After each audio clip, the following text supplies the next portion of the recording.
Welcome back to the Riff Tacos podcast. My name is Paul Misko, and can't believe I'm saying it, but this is episode number 40. Got to hang out with my longtime friend and bassist for See You Next Tuesday, Mr. Rick Woods. Haven't seen him since March when we got to play a show together, but I was bummed because I was supposed to go up to Michigan earlier in the year and help See You Next Tuesday shoot a music video, which was Lord of the Rings theme. So I was extra bummed. But if you haven't seen it, look up See You Next Tuesday, A Mountain of Fire. Rick plays Gollum, and Fox plays, I think, Frodo with a ridiculous wig. It's just amazing. And the surprise guest, Gandalf, is played by Guy from the Red Chord, who does guest vocals on the song. They fucking killed it. I'm bummed I wasn't able to be a part of it, but it is really fucking funny. So go check it out. But yeah, we covered our history when we met in Robinson and See You Next Tuesday way back when. Lots of See You Next Tuesday lore, and talked about his other bands, Hollowed Body and Purse Candy, which is with Jimmy Watson, drummer for See You Next Tuesday. Just a lovely dude. We could have easily chatted for another 3 hours. But if you're enjoying the show, please remember to subscribe on YouTube, like the episode, and if you're on Spotify or Apple, please hit the follow button and leave a rating. Also, if you'd like to rock some Riff Tacos merch and support me in that way, you can pick up some now. I have hats, these cool embroidered logos on it.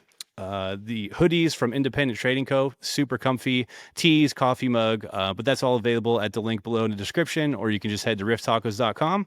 But here we go. This is Riff Tacos with Rick Woods.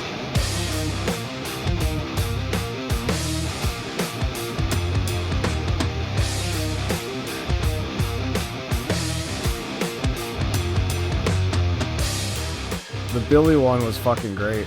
I love that dude.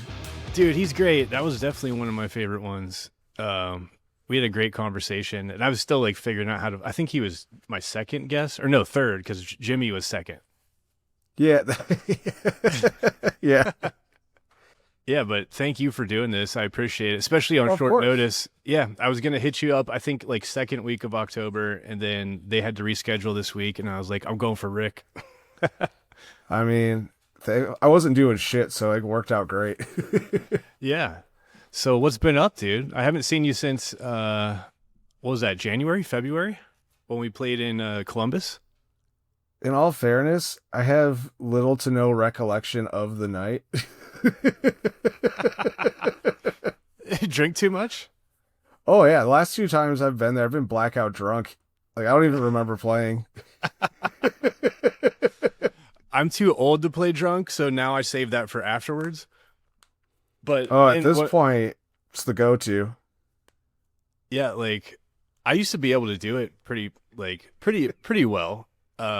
But now I wouldn't trust myself. I don't drink as much as I used to. Like I still do, obviously. I'm having a Steve Weiser right now, but I wouldn't. I don't know. I know. I kind of regret not getting something. Go grab a beer if you want. I'll be all right for right now. But cool. I mean, I don't know. It's a show. I just get loose. Like, it's fine. I know the riffs at this point. Yeah. So you rejoined the band in 2017? Like, yep. There was someone else before you in the hiatus? After the hiatus? Yeah. This dude, Josh Kruger. He actually has, I think he has a YouTube channel. He has something, but he reviews beers. Oh, no shit. I think yeah. I recognize his name, but... Yeah, they call him Cooter. Cooter? Yeah. I want to say, I don't know if I messaged him on Instagram or he messaged me before. I know that name, though, but... Because you were in See You Next Tuesday when I met the band, right? Yep.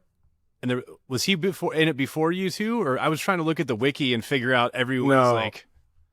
All right, I'll lay it down. It's really simple. Adam Payne was the original bass player. Then I took over. Then Travis was in the band, I believe, when you were touring with them from a Second Story Window. Yes, yeah, okay. And then Cooter was after Travis. Gotcha. Yeah, like when I think of See You Next Tuesday, I always think of you as a bass player. But we did tour with Travis. He's cool as shit. Shout out Travis. He is like my oldest friend, period. Oh, really? Yeah. So like all the members have always been close, or like how did you meet the guys in the beginning? I knew Drew from he worked at the guitar store I went to, and initially he was like, "Hey, we need a place to practice." I was like, "Hey, I hear you would do free work on my guitar." And then that was kind of it right there. Yeah. And were you playing Yeah. guitar or bass first? Oh, guitar. Okay. Bass has only been for See You Next Tuesday. So that was I mean, like if you can't. yeah, clearly. So like they were like, we need a bass player, and you're like, oh fuck it. Yeah, I mean, so they were practicing at my house, and if I didn't have shows, I'd usually just ride with them. So everybody was good and comfortable. Plus, when they were a 5-piece, the other guitar player lived 7 houses down from me. So I grew up with him too. Nice. And so they were like, "Well, you're not doing jack shit." I was like, "Okay." I can't picture the band as a 5-piece. Was that in the very beginning only? Yeah. Okay. We briefly toyed around with the idea of coming back as a 5-piece, but we quickly got rid of that. We were like, we don't want to deal with anybody else's bullshit. Yeah. I love a 4-piece. Like Robinson was fun when it was a 4-piece. Like, no offense to Debbie or anything, but it's just, I don't know. I like the look on stage as a 4-piece and the vibe. I don't know. It's cool. I think for that kind of stuff, it works better too, though, because like there's just too much bullshit going on. Yeah. I mean, Drew's always had a really cool setup. He sounds great live. And then having you on the other side, and you guys are loud as fuck still. Like, you don't need a fifth person. Well, that's never gonna change. we want to be the loudest band always. Yeah, what's your current setup look like? Because I remember you had like your cab side like flat, and then he stacked his cabs on top, right? Like, what are you running? So on the one side right now, we're running an Ampeg 410 on Drew's side, and then I'm running this weird ass fucking Mesa cab that has a 15, a 12, 210s, and 2.8s on the other part of it. Yeah. It was something Drew was like, "Oh, my friends got this. We should use this." I was like, "What the fuck is this?" But it's the sickest sounding cab. Yeah. And then we're running. Sorry, go ahead. Oh, go ahead. Then for like the rest of the stuff, we're running. What is it? The dark glass micro tubes into some muff or the other way around. I can never remember. But we're just boosting and boosting. Like I feed back. Yeah, how many bass players feed back? Me. That's like once some dude asked me if my tone was supposed to be a dog scraping its ass on the cement, and I went, "Yeah." That's exactly what it's supposed to be. Like I was watching Jurassic Park was it Jurassic Park? I was watching that and Lord of the Rings, but when they do the fucking Balrogs yell, it's like concrete, like brick being scraped together. And they're like, yeah, we just put that in there and put a mic up to it and throw some filters on it. Yeah, perfect. Yeah, I mean, for that style of music, that's what it's fucking noise. It should be a wall of fucking shit flying at you. Yeah, it's plus I think a lot of the old stuff, I'm basically just playing the same thing Drew is, so let's just make it grosser underneath it and push it harder, you know? Yeah, especially for that. I didn't know, like, I was gonna ask, like, how much different your parts are than his, and when do you follow him? With the old stuff, it's pretty much we're playing the same thing. The new stuff, he wrote real bass lines and shit, so I was like, oh, I get to do different stuff. Neat. I don't have to do as many gymnastics. They're still there, but it's nowhere near as bad as the old shit. Yeah. I love the new stuff, man. I think it's great. I think everybody, I always say this, everybody who's coming back since like Wax Festival got them back together or whatever's happened, I think everyone's making their best shit. Oh, everyone's older. Everyone has had time to like ruminate on, everything. Yeah. Because when you're young, you think, oh, when I'm like 40 years old, I'm going to be washed up and I'll suck. But it's actually the opposite. You're matured. You've had all this time to like pick up new inspiration and go, oh, I wish I would have did this or could have done it that way. And so you have all this built up inside you. And then if you can get the guys back together, it seems to be coming out great for everybody. Dude, Drew's been a fucking machine. because I don't know. Fuck, I don't know how much is out there, but we definitely have something new coming down the pipeline, and then we're gonna start trying to work like the old days as like a whole band to do a new full length. Like we're getting together in 2 weeks. So like starting with no Drew demos, just get in a room and go for it. Oh, there hasn't been Drew demos. He's like, check it out. I wrote this. And you're like, well, this is sick. Okay. Yeah. But that's the first time you guys are gonna get in the room and like write as a team. Yep. Yeah, everyone's meeting up at Drew's, and we're just gonna spend the weekend there, seeing what the hell happens. Like, see if we can even do it like that anymore. Yeah. I really appreciate like how much better of a songwriter I've gotten since I like can demo things out in Logic and program drums and that. But there's something missing. Like if you can balance the two and get in the room, those magic moments. You can't. So the cool thing though is because Drew's got his whole home get up is we're gonna be live the whole time recording. Oh, sick. So we're not gonna lose anything. If it's there and we got it, like we'll have it. That's really cool. So you just mic everybody up and hit record and go. Yep, and we'll just be sitting in the garage, making fart jokes and seeing what happens. Capture all those too. Oh, I guarantee we will. That's great. That's really cool. Like because it's easy to just sit down and go, we'll do everything on the computer. Everyone's split up, busy. So to actually want to go, hey, let's make it happen and see what comes out is really, I think that's really cool because everyone's just defaulting to like the home studio shit now. I mean, can you blame them?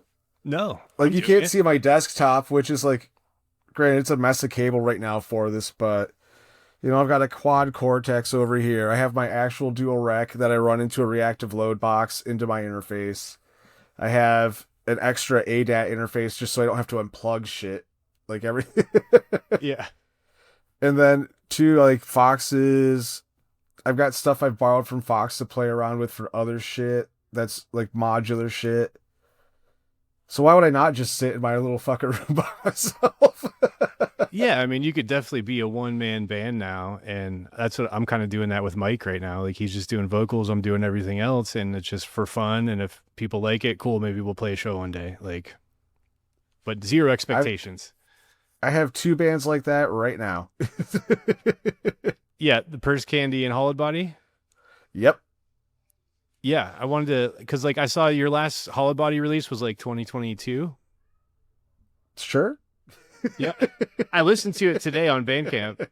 It's great. I'm not big on death metal, but like I listened to the whole thing and I was like, this is sick. And did you write? I think you told me before you wrote like everything for that. Everything but the vocals, yeah.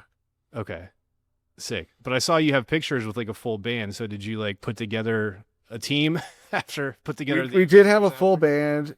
We did have a full band for a while, but then the drummer became a tattoo apprentice, and then the other guitar player, inevitably, him and his wife divorced, and he moved back to Kentucky. Okay. Yeah, I don't know if you remember that old hardcore band, Dead Icons, but he was the guitar player of that. Sounds kind of familiar. They're from like the Lexington area. Okay. Never went through Kentucky much. Really?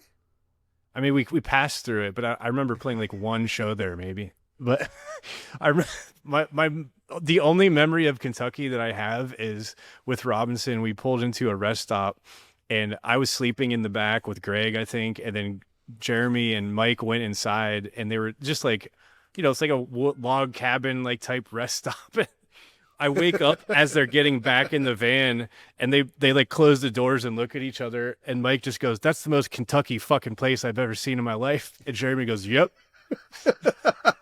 And I just started cracking up because I just woke up. But also, like, thanks for waking me and Greg up so we could take a piss and get some food. Oh, yeah, that's never happening. No.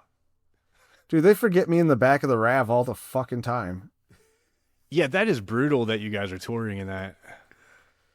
The only good thing about the back is, for some reason, there's a fucking a little wall port, so like I can actually plug all my shit in, Oh, that's cool. or an extension, or whatever I can't think of it. But yeah, so like I don't have to drive if I'm back there, so I can just be the drunkest dude watching Tombstone on repeat on my phone.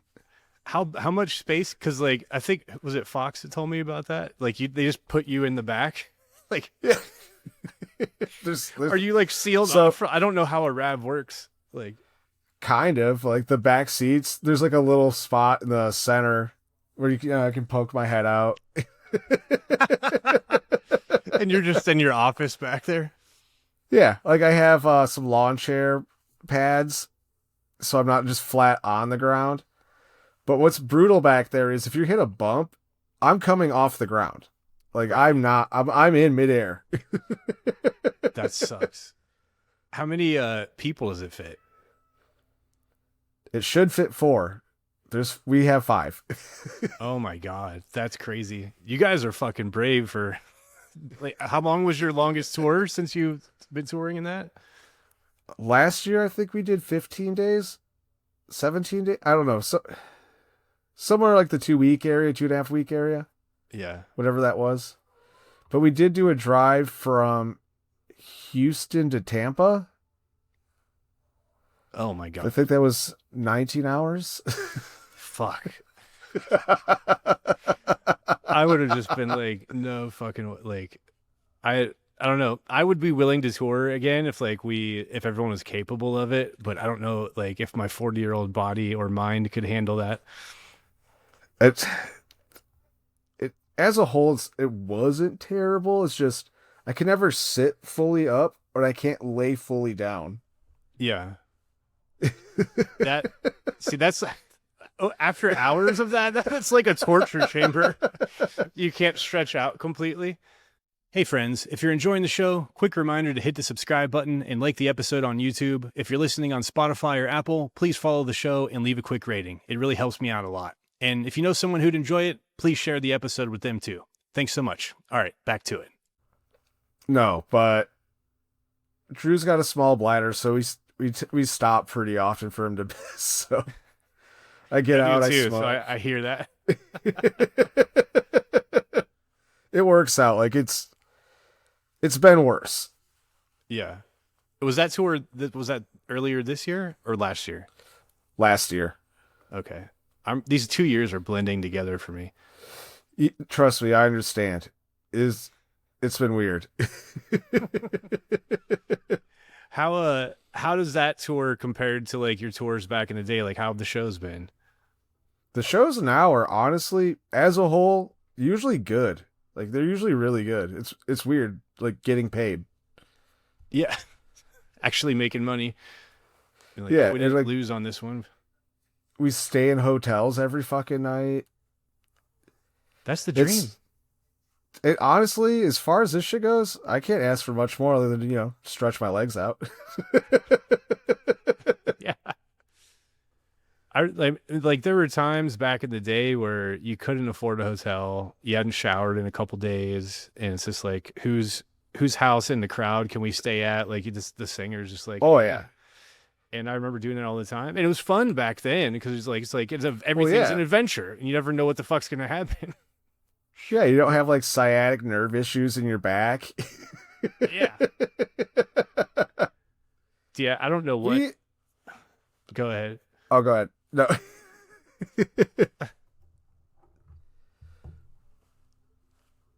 Oh, I was waiting for you to go ahead. But I was just gonna say, I said go ahead.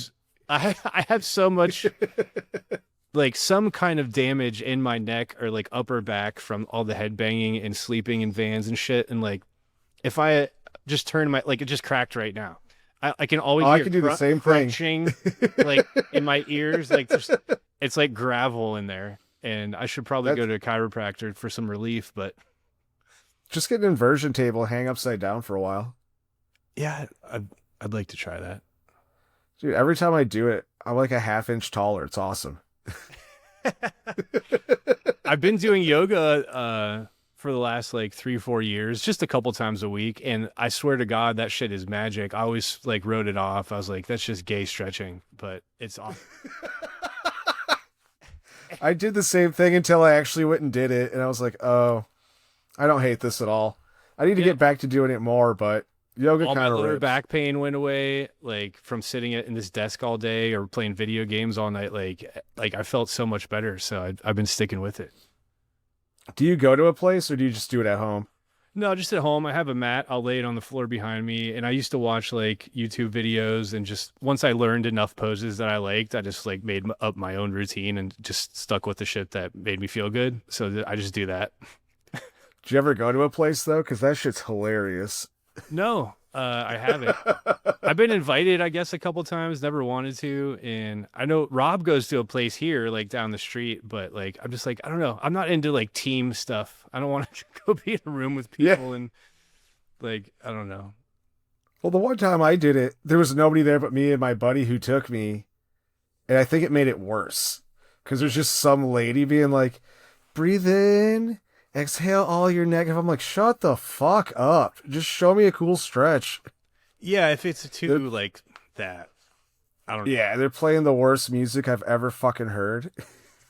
Yeah, like I'll just do it with the windows open and nothing on, and I can like actually like Perfect. calm my mind and like just relax for a little bit, and it like gets me off the computer because I'm on this doing music and work and podcasts and like everything nonstop. I never leave this fucking chair.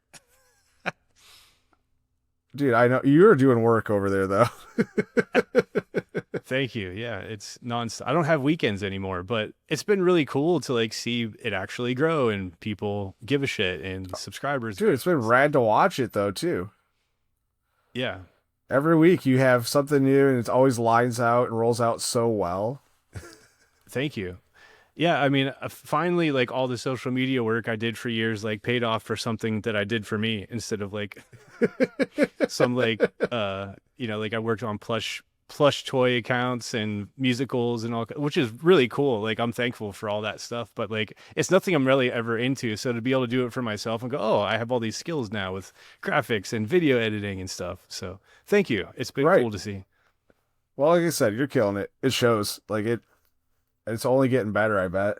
Like I appreciate it. Yeah, like at first, because you're like, I have like 10 friends I can invite on, and and then no one else is gonna want to do it, and then I just keep sending out emails or Instagram messages, and like for the most part, I haven't had anyone really just say straight up no. It just like either they go unread or whatever. So like for the most part, like everyone has been really cool and just said, yeah, like let me know when you want to do it. I'm like, oh. So it turns out all you got to do is ask people things and they say, yeah. I've told that to so many people I know. They're like, "Oh, I didn't know you would give me a hand with this." I'm like, "Did you ask?" Yeah. We're all just the same, like normal dudes. Like, Yeah, just- absolutely.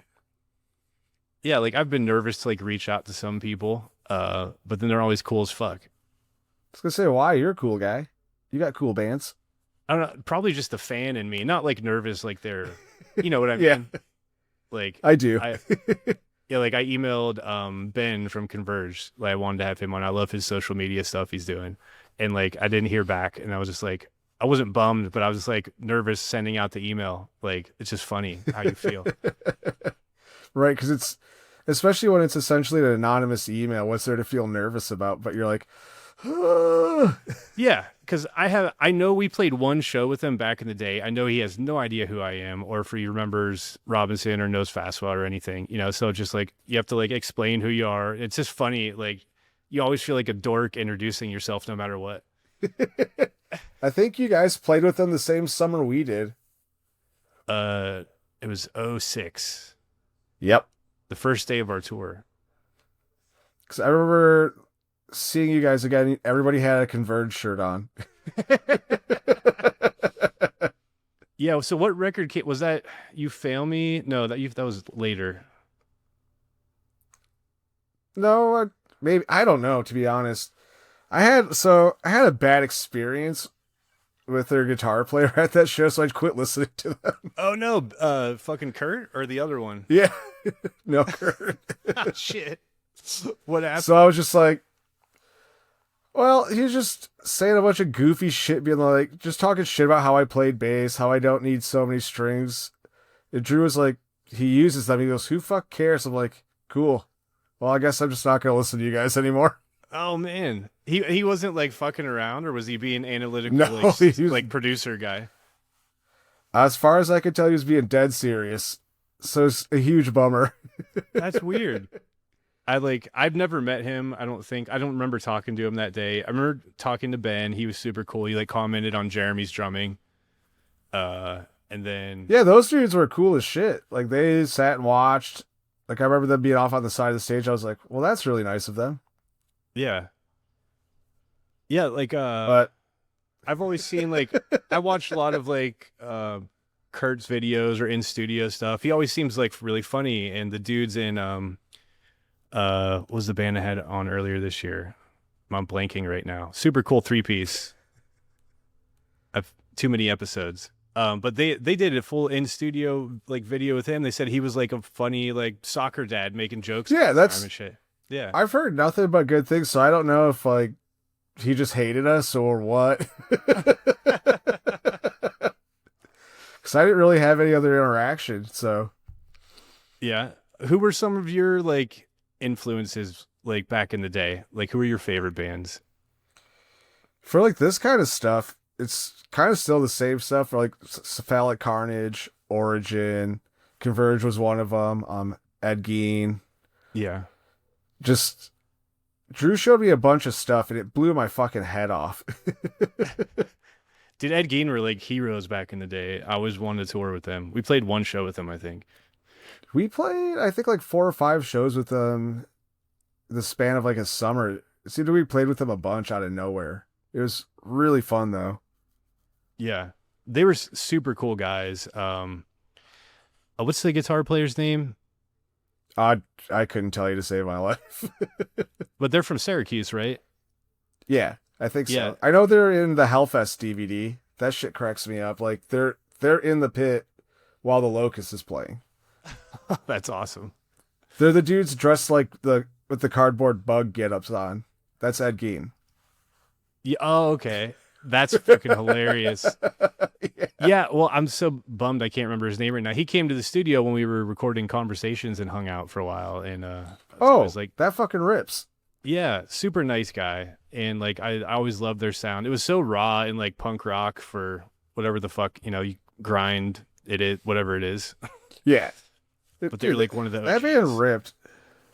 There's a newer band that reminds me of them, but they're like an uglier beatdown version, and I don't know, it just cracks me up to no end. An uglier beatdown version. Yeah. Are you familiar with Ingrown? Ingrown? Yeah. No, I don't think so. They kind of remind me a lot of like just a beatdown version of Ed Gein. Okay.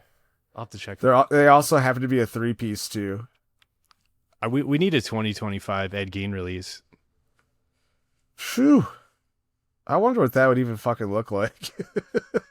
I don't know. When was their last record? They only put out the 2 full lengths, right?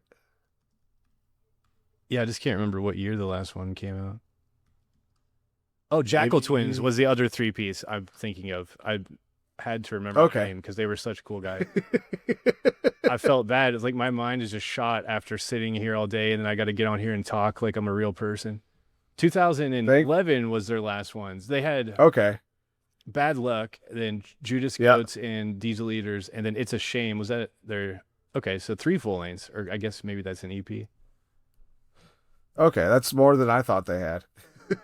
Yeah, I knew there was one later that like I never knew about, and I went back and I was like, wait, they dropped a record in 2011? Yeah, I remember when the last one came out because Drew and I listened to it together. And Yep. then that's as far as I knew, that was it. Like I haven't even hell, when's the last time they played a show? I don't know. That's what I'm saying though. Like no fucking clue. Yeah, Ed Gein, we need a reunion, and please come on here and talk about it.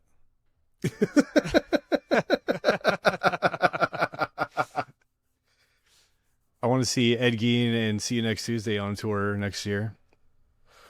Shit. That would be epic as fuck. That would fucking rule. That'd be a lot of fun. Yeah, people would go apeshit for that. I'm bummed we didn't I'd get to hope play so. the August show. We had to cancel. Like that would. Oh, I know. We were looking forward to it because it was like, well, I guess we don't have any shows this year. Yeah. Well, I was looking to see if you guys had shows. It had one listed in Brooklyn that also got canceled. No, we're playing in Brooklyn, or we're doing 2 shows with the Red Chord in December. Okay. Maybe that thing was wrong, but it was like Eventbrite or whatever, and it said canceled, and I was like, what the fuck? I have no idea. I don't want to spread fake news. I don't think Right. that's true.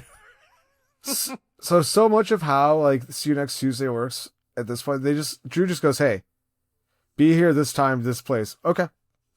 Yeah. That's outside of that, I'm not too bothered or worried.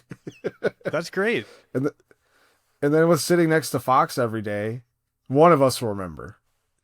Yeah. It's funny if he just like said it once and then never reminded you and just waited to see if you showed up. I wouldn't be surprised, but if he said it once, he forgot immediately after too, though. You guys don't have like a band group chat that you talk in all the time? So we kind of had one, and now we're using Discord a bit, but because I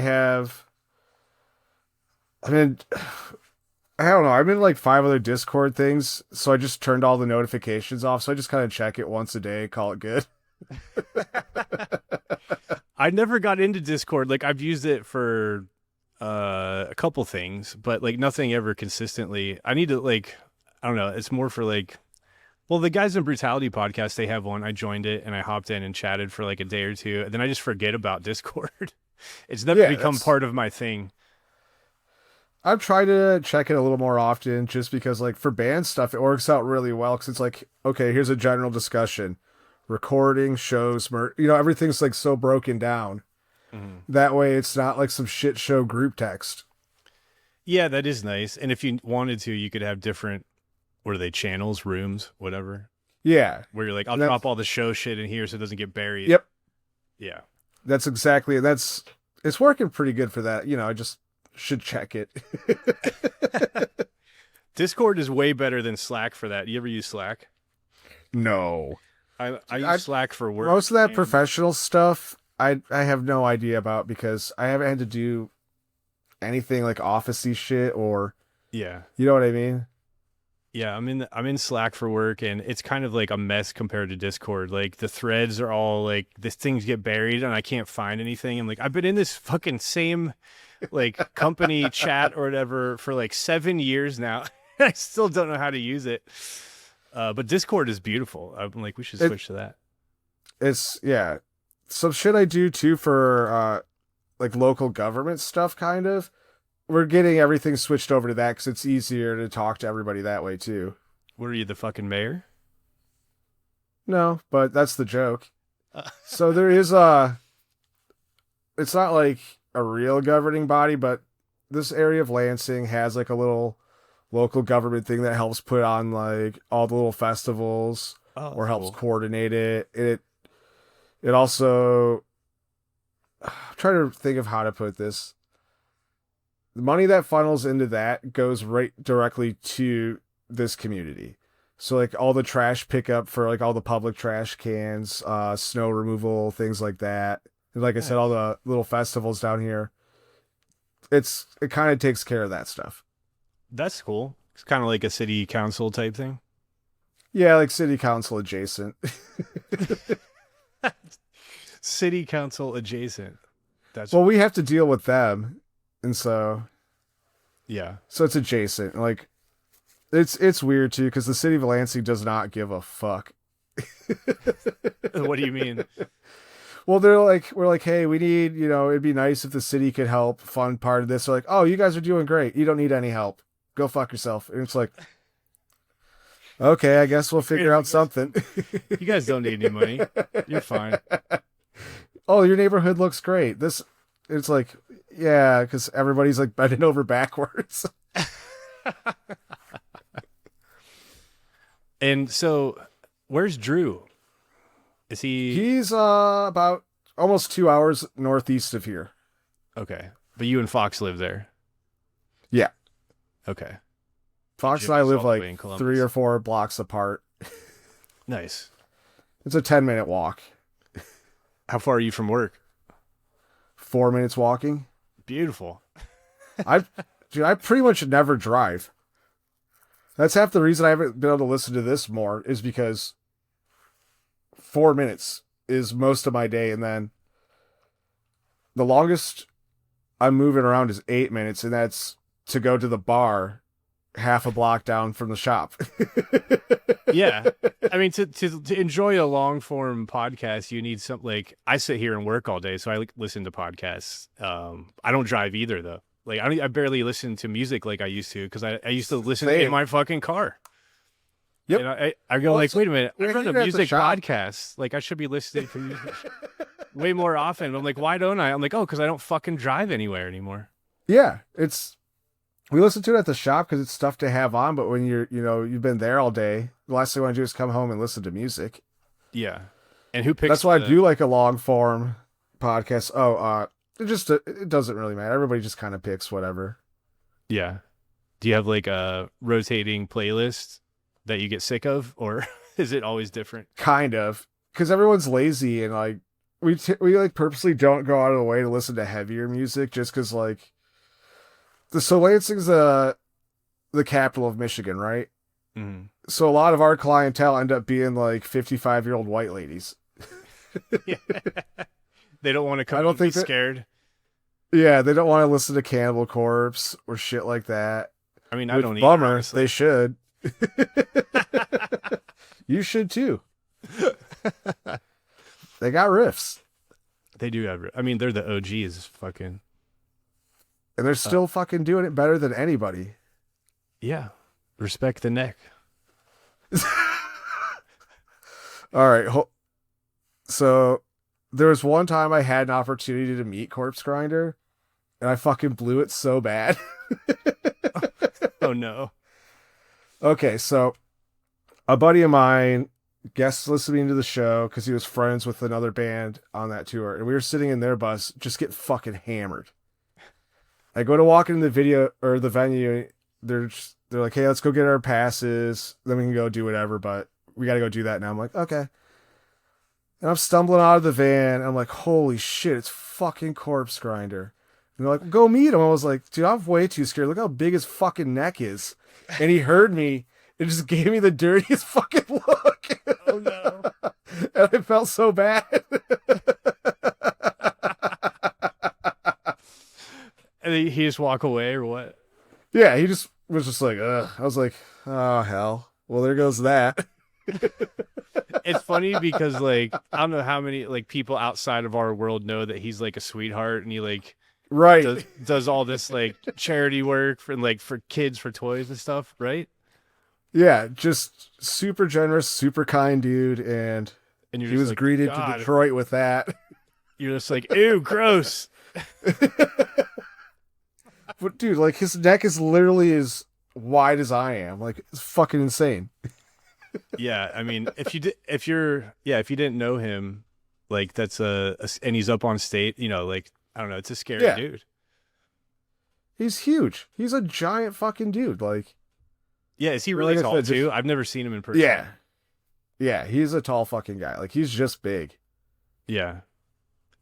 Fuck. And so what a legend. I tried to track him down like during the show, but I couldn't find him, and I was like, I'm too drunk for this. You should have been right there. Like I love the size of your neck. I was admiring it. I don't know if that would have made it better at that point. Maybe sick neck, bro. Maybe he was just like, this dude's way too drunk to even have a conversation with. That's probably true. Yeah. Given like everybody that was hanging out, it was just, oh, how many beers can you have? You know what I mean?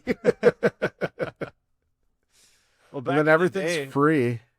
When we first toured with you guys, that was like, do you remember the first time we met? What year that was? 05? Yes. End of 05?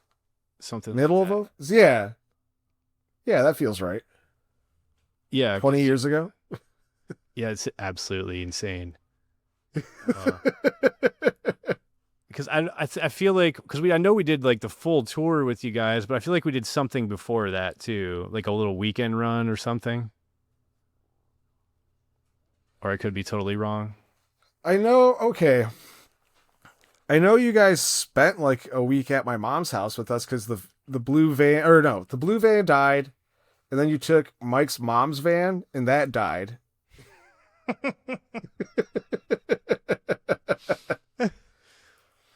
Yeah, And so forgot about you the were mom stuck van. with us. Yeah. I'm positive we did other stuff leading up to that run together, but I don't know what the extent was off the top of my head. I don't either, because I remember Bear was the singer at the time, Yep. and Mike used to make fun of him for plugging the hair straightener into the van. And blowing out the goddamn fuse because we had a power converter so we could play Xbox. But the hair straightener is what blew it out, not the Xbox.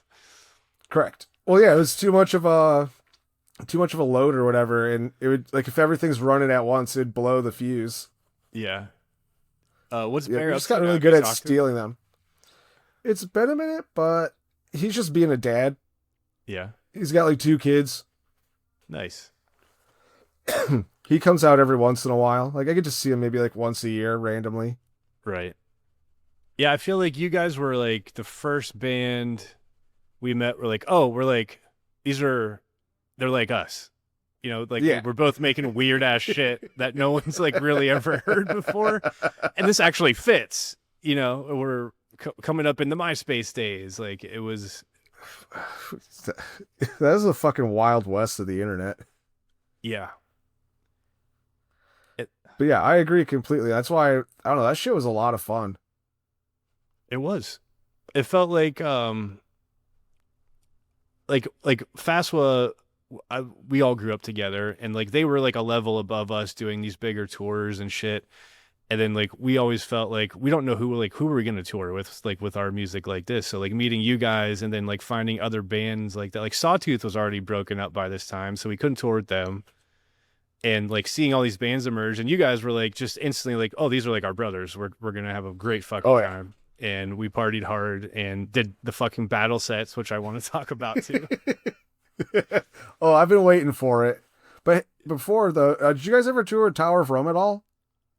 Tower of Rome? No. I don't think we ever even played a show with them. We wanted to.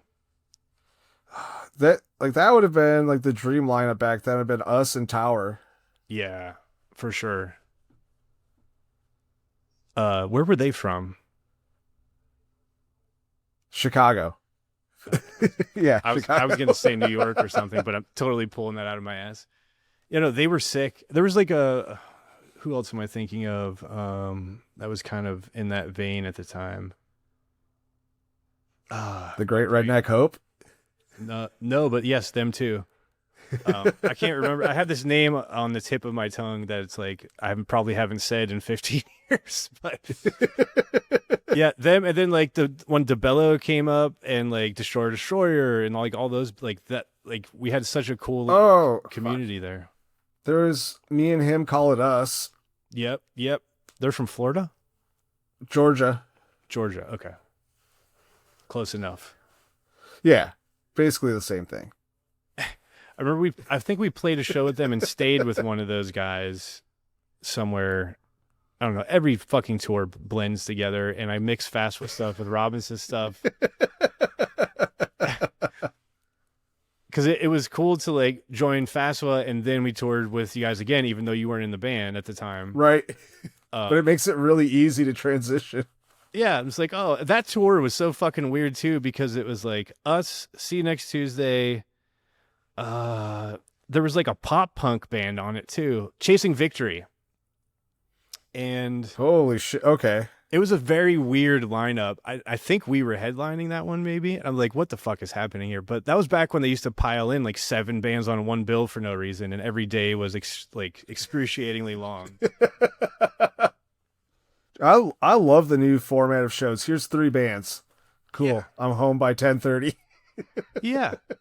I mean, even when we were young, I remember I'm like, oh, this is the fucking 8th band, or 3 openers, maybe 3 bands on the tour, 1 opener, but no more than 4 bands. Like 3 is great. 4, yeah. I will say, like, if we're gonna push it, I like 5 if we're not the headliner. Yeah. Because that way usually we can play third. I can go warm up, get ready, then watch 2 bands that I enjoy. Yeah. Headlining sucks unless you're like Yes. fucking huge. Yeah, I'm so fucking over it. Those shows we do with Pig Destroyer and Redcore were fucking perfect. 3 to 4 bands. We'd Play show metal. up, we'd rip, and then I get to see Redcore and Pig Destroyer. Like, Yeah, doesn't you're really all get packed better up. than that. Then you're just at a cool show for free. You can watch awesome bands on the stage and drink some beer. Yeah, exactly. That was really is exactly. And then because we backline the whole thing, you have 2 other bands helping you load out. Do you know how fast that goes? Yeah, because everybody wants you out of their fucking way. Like, it's awesome. It's great. I would do that all day long. What's Fuck like headlining. what's the biggest show that you guys have played since you've been back around, or like probably those shows? Those, Yeah. yeah. Like, hands down, those shows were all fucking just insane. What was the cap on the venues? I don't know. No, it's enough to where like you look out and you don't recognize anything. You know, it's just people. Yeah. After you get out of like the basement show vibe, then you go one level up, and then there's like one step where you're like, it becomes a sea of people where there's no longer like a connection. Like, are you more nervous for like fucking small weird shows where there's like 20 people right in front of you staring at you, or the big shows where like that? No, it's always the small shows because like those 20 people there know every fucking song you're playing. And they know them probably better than you do. You feel so naked, like being exposed. There's no protection. Yeah, when there's like a barrier and like 10 feet between the crowd, like those shows are less fun, but they are less, like I feel less nervous. Yeah, those shows are the least strenuous things on the planet because like that literal disconnect is so fucking weird. So you're just like, this is nice practice. Yeah. Yeah, it's like a weird barrier between you and them when there's so many people you can't even like focus on someone, or you can't hear an individual person talk. Like, I'll never get over how weird that shit is. And like we've been discussing too about in-ears off and on. And if we go that route, it'll be even weirder just because there is zero connect to everything at that point. Yeah. You could, I mean, I guess you could add, like, people have audience mics, so you could pump in some of that shit. Yeah. Let's check it out. We'll see you next Tuesday. Here's our audience. You know what I mean, though? Like, they have that, live recording so you can hear the crowd, too. Well, I can't even imagine doing that. Like, half the time now, because we always have so much gear, then we'll play a smaller spot, and I just feel bad. Oh, yeah, we have all this bullshit. Sorry. Yeah, you're piling all that plus like an in-ear system to like a pizza shop basement. Yeah, exactly. I would love to know. Kit. Right now, I'm still torn because that show specifically, we had a miscue because Jimmy couldn't hear the sample playing, mm-hmm. and so stuff like that, it completely gets rid of. But I don't know. It seems weird still. You know what I mean? You could also do them for just Jimmy or anyone who wanted one, you know. Well, at that point, given like the setup for it, if we're going to do just one, we might as well have everybody do it. Because at that point, just to have Jimmy doing it, that's most of the expense already. Like the molding themselves aren't bad. It's what does the full setup look like? Because I've never even fucked with one.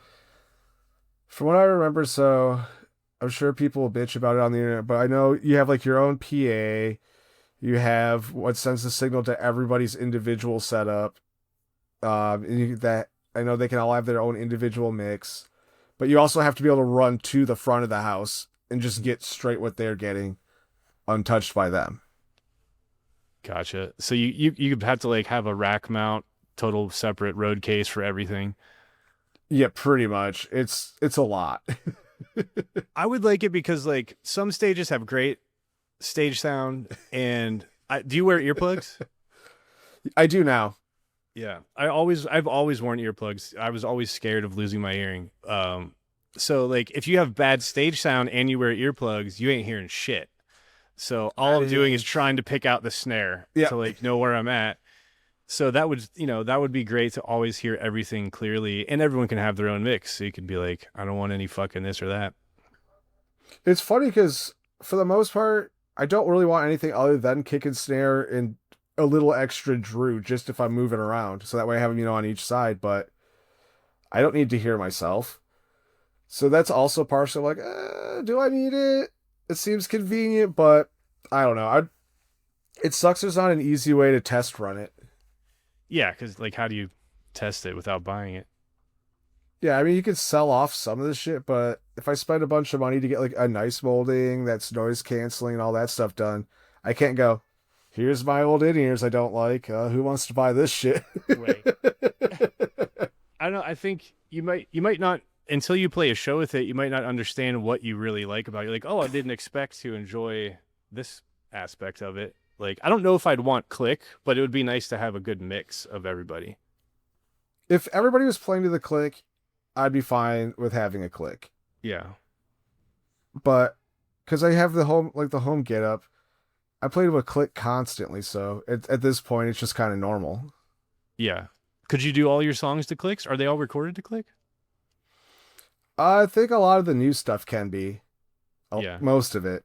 There's stuff that for sure can't. The old stuff, from what I understand, when they were in the studio, they got kind of browbeat into using clicks and doing stuff to the grid. So if you want it picture perfect to the record, yeah, we could do it to a click. But if you want it like how we play it, yeah, it's not to a click. I go back and forth because it's like, I wouldn't want it to be because of I want it to match the record perfectly, but some nights you don't notice you're slower than usual or you're faster than usual, and just to kind of keep you in check a little bit. But that live should be raw and fucking weird too. Some pauses you want to draw out. Yeah, and I agree, and that's kind of why I like. If everybody wanted it, I'd be happy to do it. No big deal, but. For what we do, I don't really think we need it because there's a lot of, like you already said, stuff we draw out, stuff we do. But I will say we fucking know if we're playing too fast. We can feel it. Does Jimmy have a tendency to play faster than he's supposed to? Yeah. That adrenaline live, dude. There's times I have to like turn around and go, slow down, please.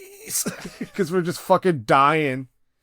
Trying to do triplets at like 280 beats per minute to come out clean. You're just like, oh, 280? Jesus, no way. Yeah. Dude, some of those old songs, we were just cruising. It's dumb. So like, when those old songs were written, was that still just Drew like kind of doing his thing and you just learn it? Or like, how much input did you have? The stuff that was like that inevitably went on Parasite and was like pre that, like, when we were all hanging out, Drew would come to the table with riffs and then we'd kind of just hammer everything out as a group though. Be like, I don't really like this part. Can we try something else? Yeah. There was more of a team thing, but Drew usually had a rough skeleton coming into it. It was always based on like certain things. So that's kind of how it worked out. It's like, oh, listen to this weird scale. Check this out. It's like, okay, let's blast over that. Yeah, a lot of people are saying I've seen like say that's their favorite record of you guys now. Parasite? Or no, not Parasite. What's the one after that? Intervals. Sorry, I confused the two. So I was fully out by then. I had nothing, like, you know what I mean? I was fully out. That's my favorite record. Intervals? Yeah, it always has been. Like, that record is fucking heavy as shit. Yeah, it's got a little different, more like serious vibe to it. Darker. Yeah, but it's pissed and it is fucking fast. Yeah. I think, what year did that come out? 2008 or 2009. You would have to ask like Fox or Drew on that one. Well, hell, okay. Jimmy probably knows. Yeah. I mean, Apple Music knows too. That's also a thing. But I was gonna say, I kind of missed that record because we broke up and I moved away and I kind of just unplugged myself from what everybody was doing for like so many years.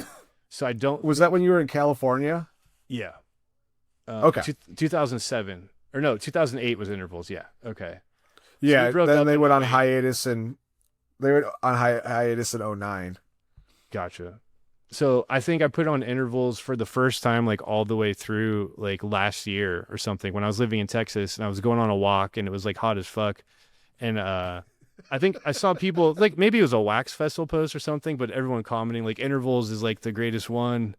And I'm like, I don't remember much off that. So I put it on, listened to it all the way through on my walk, and I was like, yeah, that's really fucking sick. It was weird. It seemed like nobody gave a shit about that record. And like I felt bad because like I know how much work they all put into it, you know what I mean? Yeah. And like I said, it's my favorite one. It's fucking heavy, it's really technical, it's fast. Oh, that stuff's my favorite stuff to play live. Yeah, I was gonna ask that. Intervals. Yep. How much Yeah, of your except set sorry, go ahead. I was gonna say, in the beginning is like hands down the hardest song we have to play. Like it's a physical fucking workout for one. Two, there's a couple of runs in it that I still practice constantly and still fuck up constantly. There's some songs like that, like no matter how many years you play it and times you try, it's just like I can't get this fucking thing. Dude, one, my hands, like it's partially if I was just a bigger human being, it'd be a little bit easier. But so it's like there's a big stretch, especially on a bass. Then it's all string skipping. Hmm. And then you got to run it back down. Like you're going, up and down, up and down. And you're just like, fuck this. That's exactly what John from Black Dahlia said when he was on here. He was learning, I think it's statutory ape. And he was like, so I go into practice and he starts showing me the song and it's all fucking string skipping. And he's like, God damn it, you're going to have to give me some fucking time here. And I was like, yeah, string skipping is no joke. Dude, that one, speed. like, I know exactly what riff he's talking about. It's not even, like, not to say, like, that riff isn't hard by any means, but I prefer to do that pattern of it as opposed to the main run in the beginning any day of the week. I need to listen like, to that. It's so dumb and it's so fucking fast. That's track 9. It's whatever one has, or it's like it just starts with like a wall of noise, then it cuts out to just Fox doing gutturals, then the snare rolls up into a gravity blast. Okay, I remember that one now. Yeah. I remember when I learned the song initially, Drew's like, listen, don't be mad.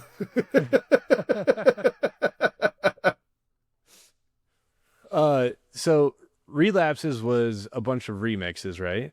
And Yeah. guess okay, so you guys have what? So that's technically 3 full lengths now. No, that's technically 4. Well, Or I mean, yeah, if you count Relapses Relapses as 4. yeah. Yep. Okay. So how do you feel about Distractions? Let's talk about that a little bit. When Drew brought it to the table, I was stoked. Those songs are fun as shit. They're good. The only thing I disliked is now I had to have a pedal board. I loved it. I Yeah. thought it sounded like the perfect direction for a 23 See You Next Tuesday record. That's exactly how I felt when it started to like come together. I was like, holy shit, yeah, this is okay, sick. Yeah. That's record also has one song that's got another just dumb fucking part for me to play. I'm just like, God damn it. It's this two-handed tap thing where my right hand is tapping in octaves for drop tuning. This hand is tapping what would be an inverted power chord or to the power chord, like the 7th, I think. 5th or 7th. I never remember this shit well. But then they move at separate times. Oh. So they're going, it's like, then I call back and go like this. Yeah. There's another one where Drew calls me up and goes, Okay, so don't be mad. And as he's walking me through, I'm just like, "Are you? What the fuck is this, dude?" You're like, my tone is like a fucking, what'd that guy call it? A dead dog being Just a dog scraping his asshole. like, yeah, no one's gonna know if I really play this or not. Well, it it's necessary because of like what he's playing. If I remember, it's like a sweep thing, so it's all like working together. Yeah. No, that's cool. I would never recommend playing slop just because you can't hear it. No, I mean, I don't have it in me. Yeah. I'll happily fuck something up if I'm going for it, but like I'm not gonna half-ass my way through it. Yeah, because you actually give a fuck. Well, yeah. So when you guys are like planning sets now, you have so many more slots than a normal band because your songs are shorter. Like how do you go about balancing between all the records? Well, so the good thing with relapses is there's only like 2 songs that are playable as an actual band, so we play them. Yeah. Distractions, I think we've just been kind of picking and choosing as we go, and then seeing what we like live, seeing what does well live.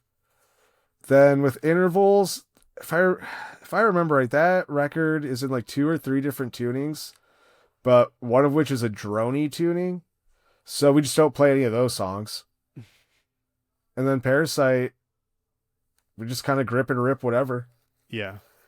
I think at this point, we played Paraphilia once, and that's like the slow song in the record. I was like, can we just never do that again?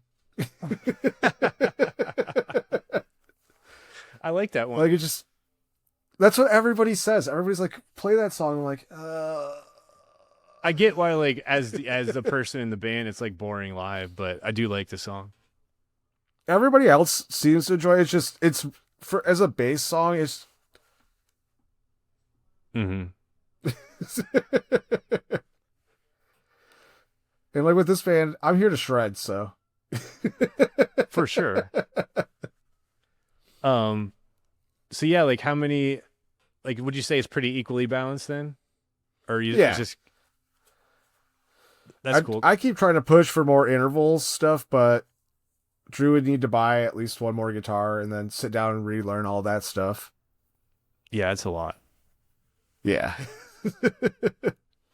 How was your relearning Which process when you guys restarted? Like, Okay, so I've had 2 relearning processes. When I rejoined in 2017 and didn't remember any of it when I came back, then when we restarted up again, there's a couple things I knew, like from like the summer sampler. I can still remember most of that always. But this time around, I actually took notes, and thankfully that saved my ass, because if we're not actively doing something, I don't actively remember how to play. yeah. Well, yeah, when you're not playing live for a while and there's no reason to practice the songs every week, it's this easy for them to slip away faster than you think. Well, so we don't even practice every week. We barely even practice before shows at this point. Yeah. I mean, even at home, like Yeah. playing, yeah. Well, if I'm at home, I'm usually going to work on like my stuff. But usually like a week or 2 before a show, I'll start running the set. And then we usually try to get together, sometime relatively close to the show. And then we'll run it a few times. Hey, little guy. But we'll run it a few. Yeah. Little menace.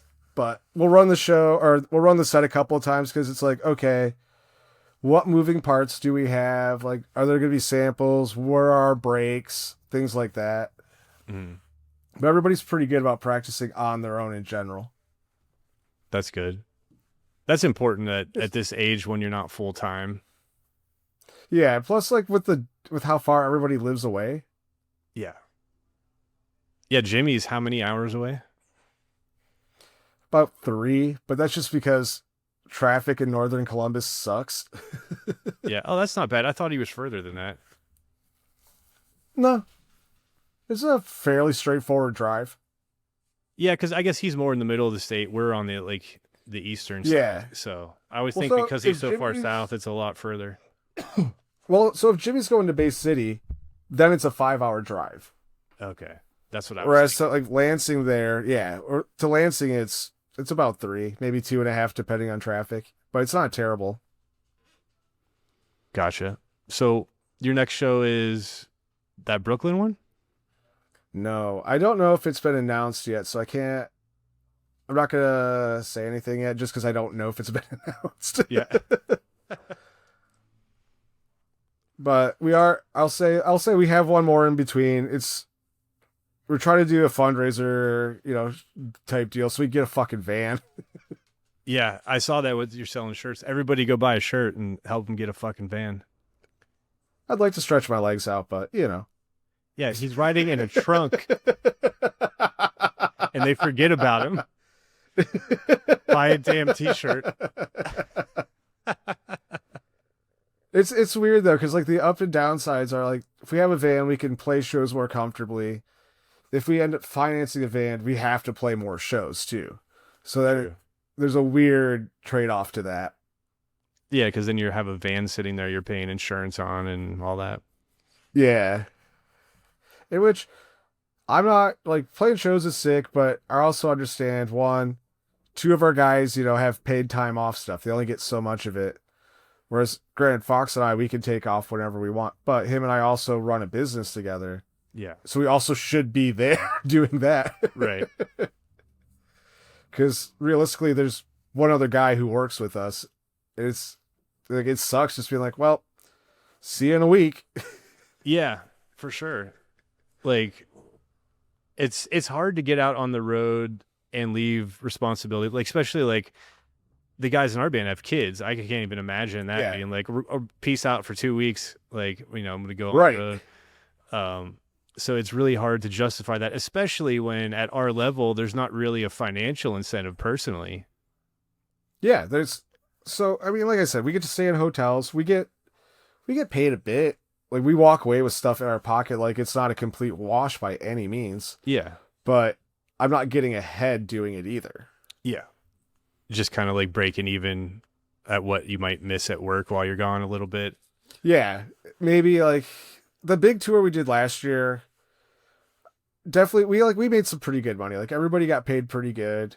Like I will say that like it went off, that part went well, but we'd have to do that regularly to make it sustainable. So it's at this level being fucking 40, I don't want to spend 9 to 10 months of the year in a van. No. And even if you were making a little bit more where you could afford like a bus or something, that takes so much out of your pocket. Yep. I mean, don't get me wrong, that'd be sick, but yeah.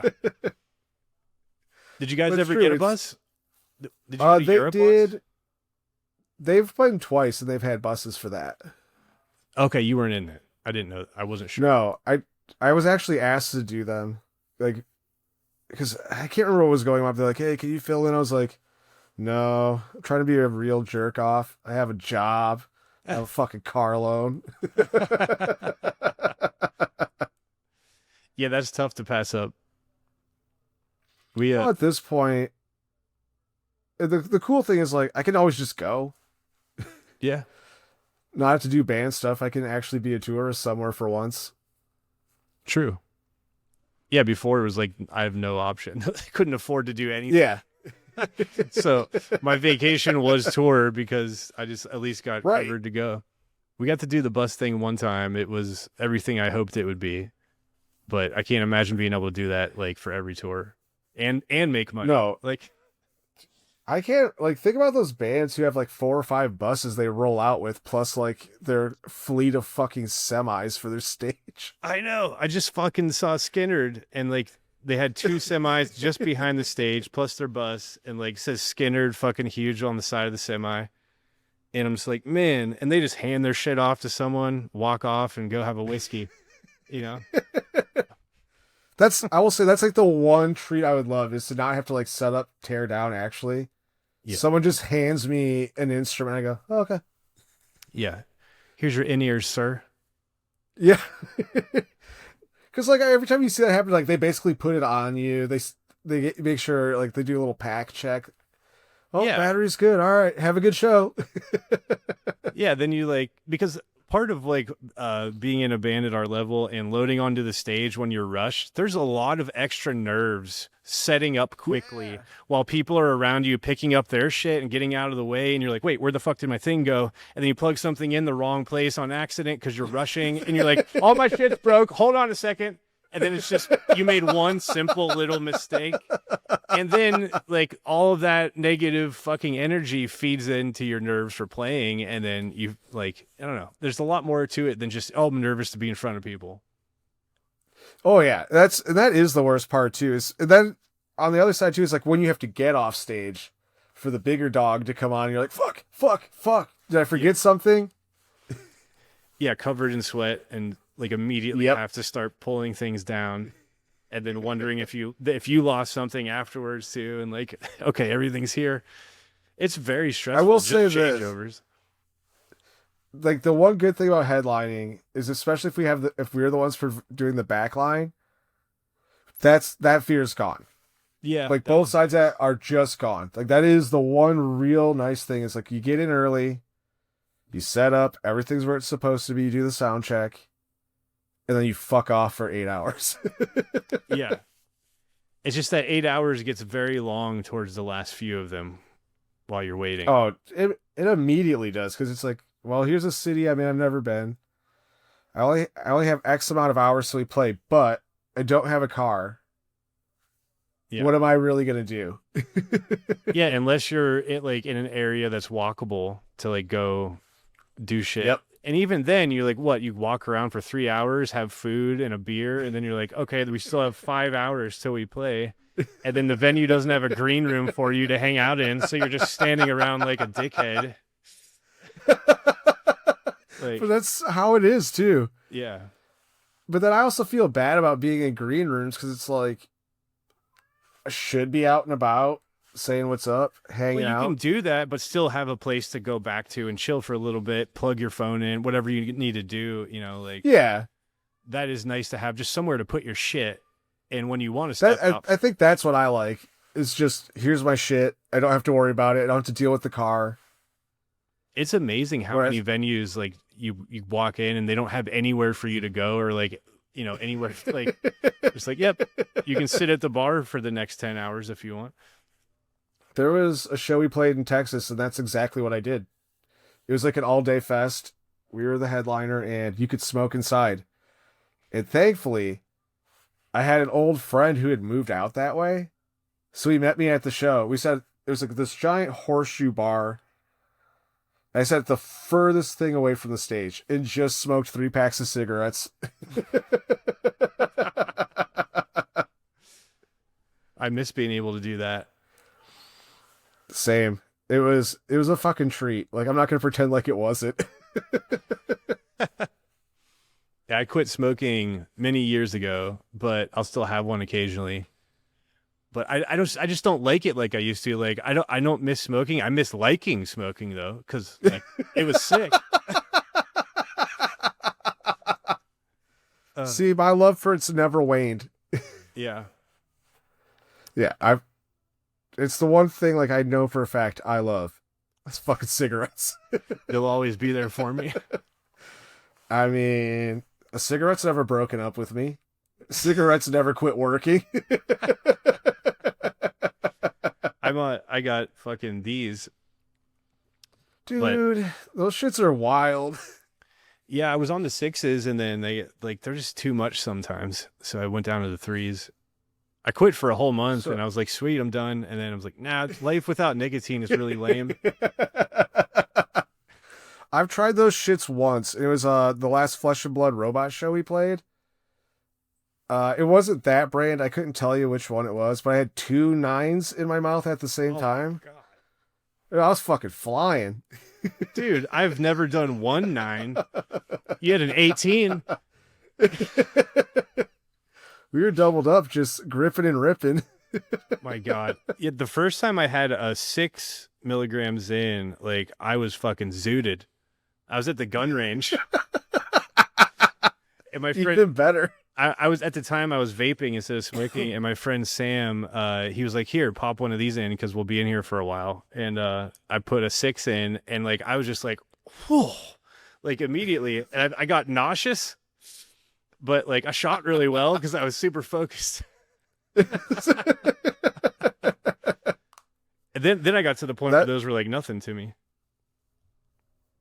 Yeah, I don't know. Those shits are wild. I'll just stick to cigarettes. Like, that's way easier. Yeah. And the thing with cigarettes is like you have to make it a thing. Like I'm gonna go outside and have one. So you're not just like you could put these things in all day in your mouth like candy. Yeah, and that's the thing too, is like I have a small dog. I just kind of base it around that too when I'm at home. It's like, oh, you gotta go out, let's go smoke some cigarettes. Let's go walk around the yard. Yeah. Let's go smoke some And then too at the bar, like since you can't smoke in bars anymore, it's kind of like a weird sobriety check. You stand up and you're like, oh, I'm fucking hammered. I gotta go home.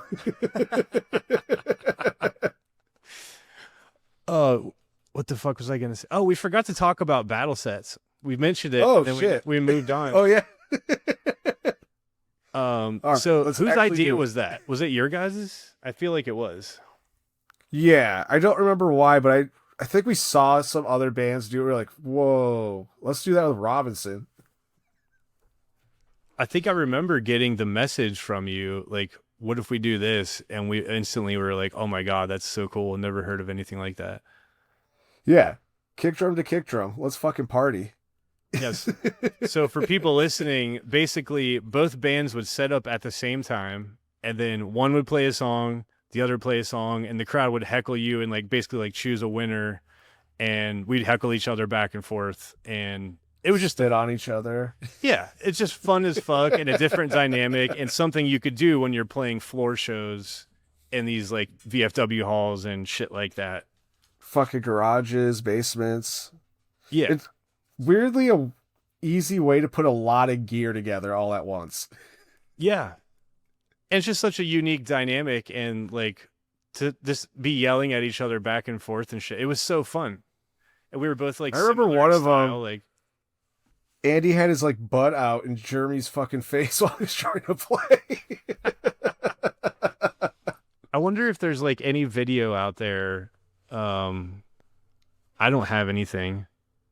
I remember coming across some pictures like years ago, somewhere like on the East Coast, but I haven't seen an actual video of that. So yeah, I know we're so old. I used to bring a fucking disposable camera on those tours, and it was like a normal thing still. My mom sent me with them. Yeah. It was a normal thing still, and now that seems so fucking ancient. Like a Polaroid that would fucking print out. My mom was so mad about it when she got him fucking printed too. Because most of it was just our merch guy's ass. Yeah, dude, those days were, like you said, Wild West, MySpace, just booking your own tours. You don't know where you're going to end up, and like no social media at all. Like, I guess MySpace was social media, but it wasn't like today. Yeah, that was completely different. It was essentially like a long form messenger service.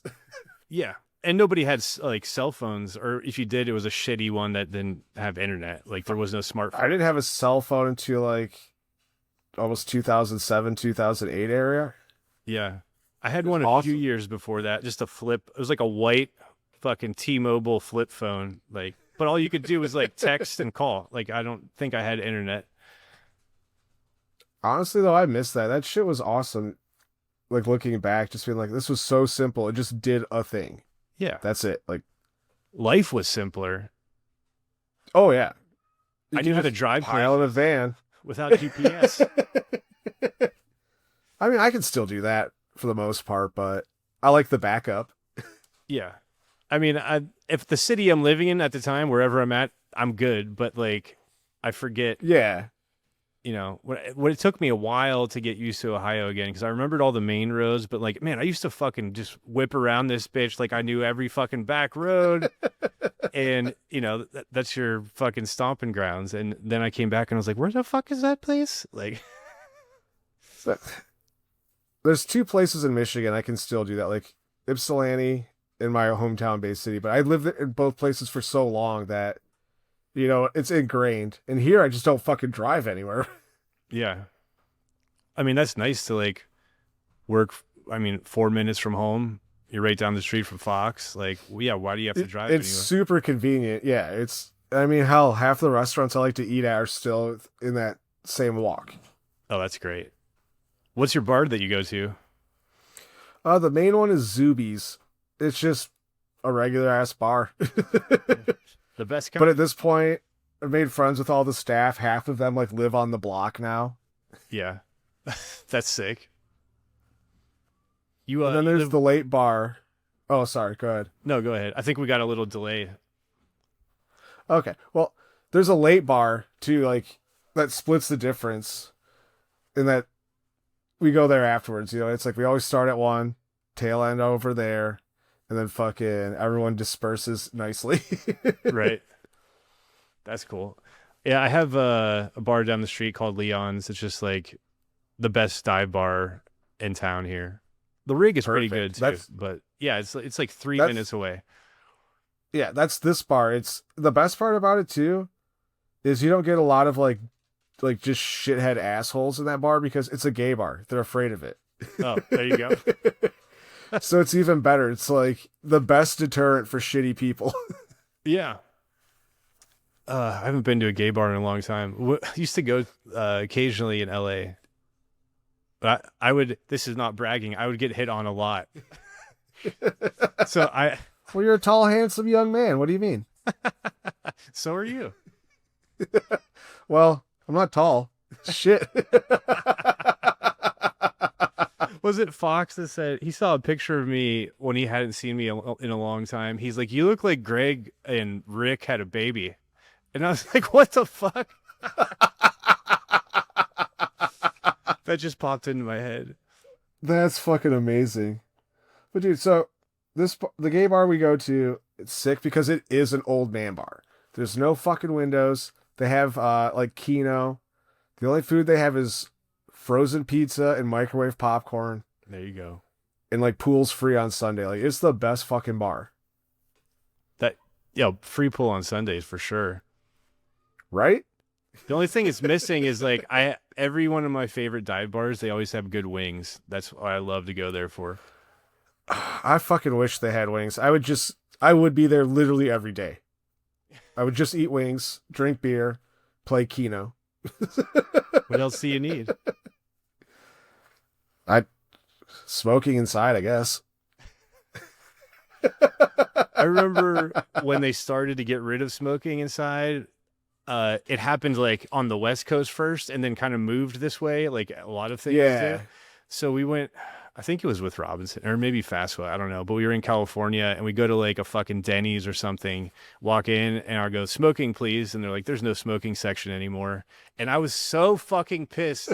I was like, what kind of pussy fucking world are we living in now where you can't fucking have a cigarette? And like, oh man. But now I get it. Like it's like a bar, yeah, but a restaurant, I wouldn't want that anymore. Yeah, I mean, I get it, but if it's a bar with no fucking windows and like 3 light bulbs, I should be able to smoke inside. Yeah.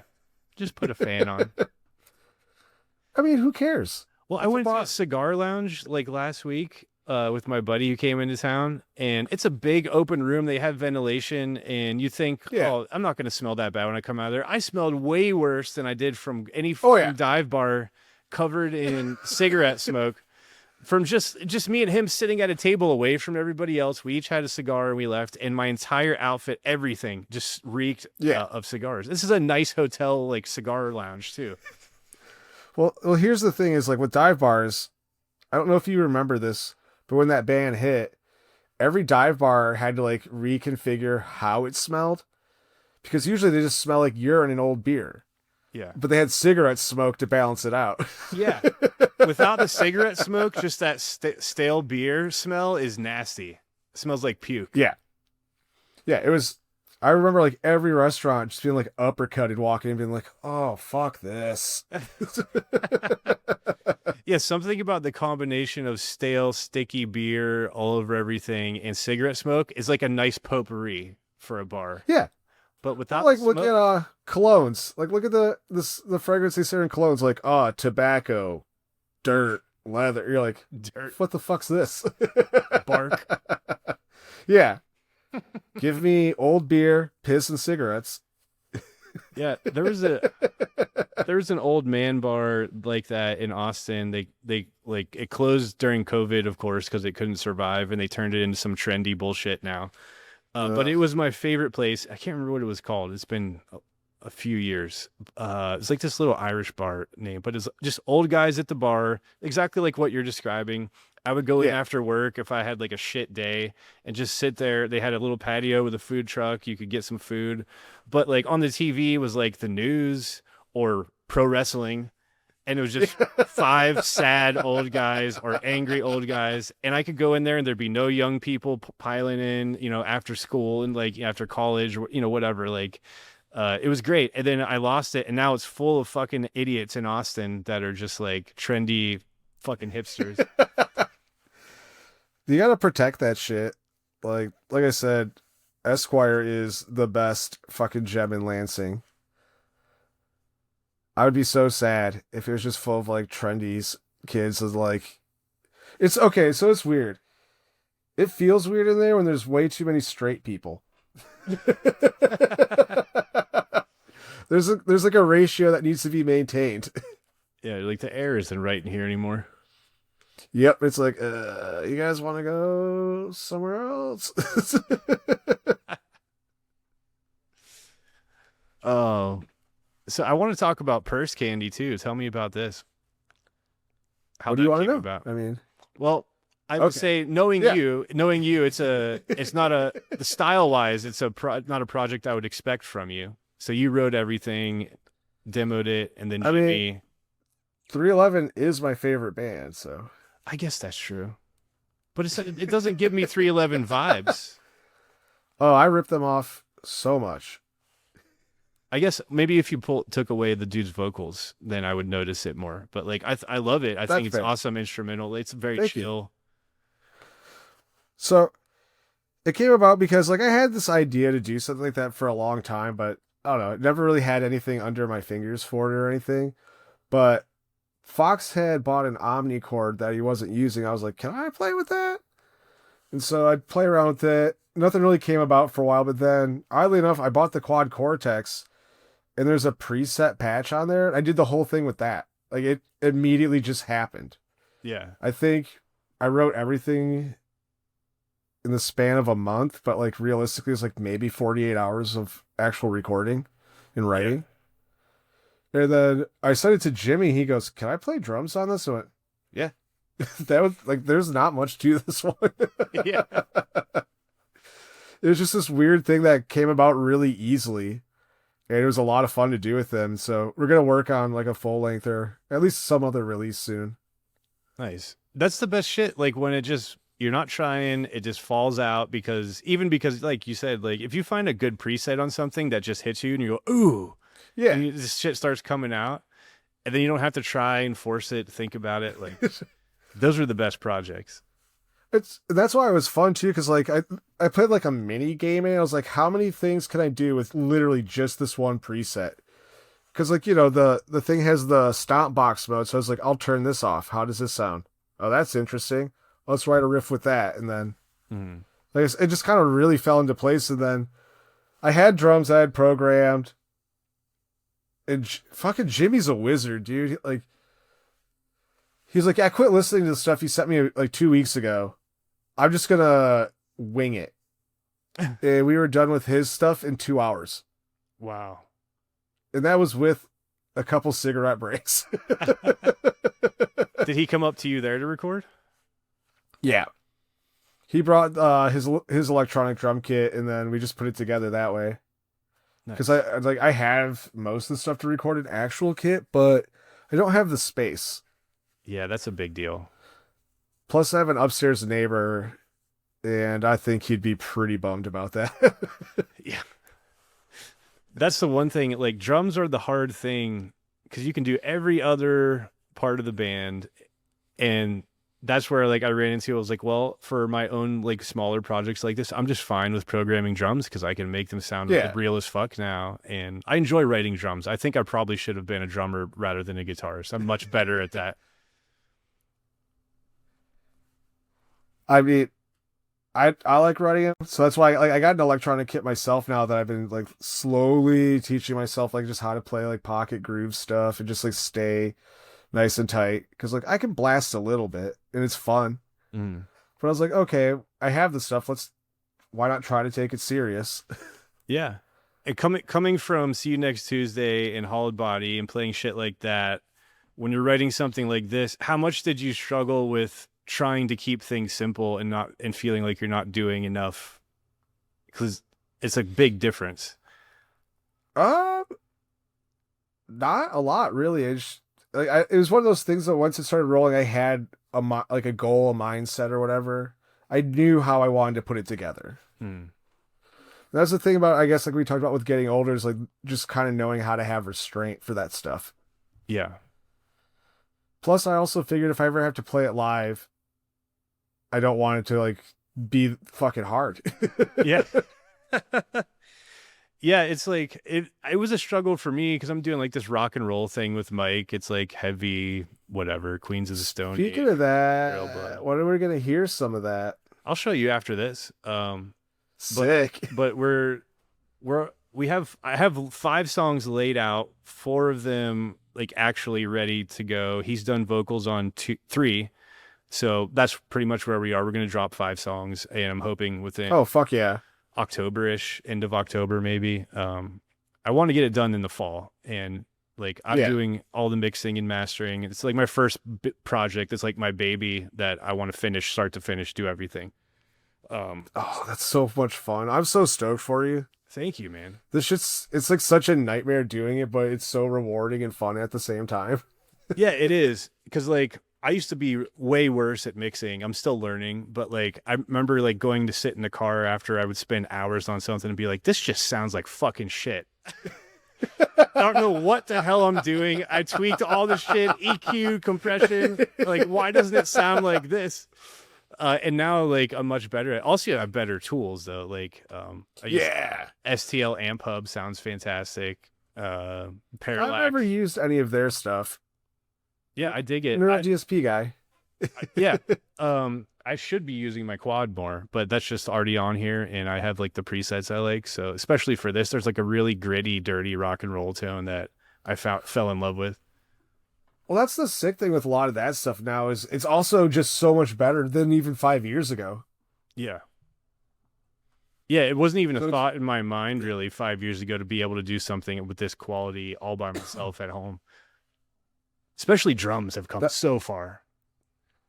Well, that's kind of when I got like the bug up my ass to really take it seriously because I've dabbled in it before, and then like I had a cracked version of the drum kit from Hell, so I was familiar with like the Superior Drummer's stuff already. But because of COVID, I was like, well, I have free money. I sure should have free time. Have you ever tried Modern and Massive? I know they just dropped 2. I want to try that. It looks incredible. I went right into Superior Drummer 3 because I had the money for it. I was like, you know what? I know if I like this, I keep doing it, I'm going to want all the tools this thing fucking has. Yeah. I'm going to dig into that more and more. And so I just went, fuck it. The government just gave me $1,400 again this week. Let's go. Yeah, absolutely. I wish I would have started earlier back then. Like I'm still only using the piano roll in Logic. I'm using drum samples I buy and I'm hand laying them out, which I really enjoy doing and nerding out on. But that's fucking insane. I'm making it hard on myself for sure. I will say, like, the way Superior Drummer works is the easiest thing. It's a fucking grid. You just click where you want the shit. It's like, here's your kick, here's this, and then everything has a drop down menu. So it's like, if say like you're a crash cymbal, it's like, here's a couple different ways to hit it. Here's a direct choke, or you could hit it and then have a pause like as far out as you want to have like a hand essentially go. Whoop.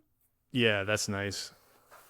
It's so convenient, and the more I learn about it, the more I dig into it. I'm just like, holy fuck. Yeah, shit like that is what I'm missing out on because if I want like an extra long fucking cymbal catch, like I'm doing volume automation just on the crash cymbal to make it. Yeah. It's a lot of work. It comes out exactly I mean, how I want it, which I'm sure I could still do with those things, but like yeah. this You is could do just it how I faster. learned because back then no one told me like, oh, there's a thing called Superior Drummer, and I was just, in LA by myself with no other musicians, figuring things out one at a time. I got lucky with knowing about that one. That's just because of like I don't remember how I found out about the drum kit from hell. Probably because of Meshuggah, like everybody else knew about it. Mm-hmm. But finding out you could steal it on the internet, I was like, ooh, how does this shit work? I'd never heard Drum Kit from Hell. I'll have to look that up. I'm pretty sure they did a Meshuggah record with it. Like that's how it came about for what everything I remember. But just that technology in general, so fucking wild. Yeah. Yeah, Modern and Massive, they just dropped. I think it's only been out for a couple months. But Yeah. I watched the YouTube video about it, and they created their own brand new engine called Fluid Engine to make everything even Okay. fucking more realistic for how everything worked. Like, I don't know, he explained it. I'm too stupid to explain the technology behind it. But they developed their own fucking version of this shit. Witchcraft. And it sounds incredible. And there's like, you can humanize it with a fucking knob, and all these different like options. Yeah. I am making this way too hard on myself. So I'm going to finish this project the way I committed to it. So it sounds the same. But after that, I'm going to move on to that. Yeah, that's fuck though. I hate learning something new in the middle of something that's that extent. Yeah. Because you're like, fuck, why am I doing it like this? Yeah, that would add so much extra time. Then I'd want to go and redo all the songs I already finished. And Yep. I love those samples. I bought the samples specifically for that, and then I wouldn't be able to use them in this program. So it's like, I don't know. I know I fucked up, but I got Parallax for bass, which is fantastic. I got my amp hub, and I have Mantra from Neural DSP, which is amazing for vocals. Let me show you what I've been using for bass, like at least at home. Yeah. Because I have a buddy of mine made me a custom pedal as like a gift. But like, oh my God. Always dimed. Yeah, it's an HM2. No shit. Yeah, but it's always dimed, and on top of it, like I don't remember how it works, but so like the original HM2 is a 12 volt pedal. This one's technically 9, but it'll ramp up to 18 volts internally.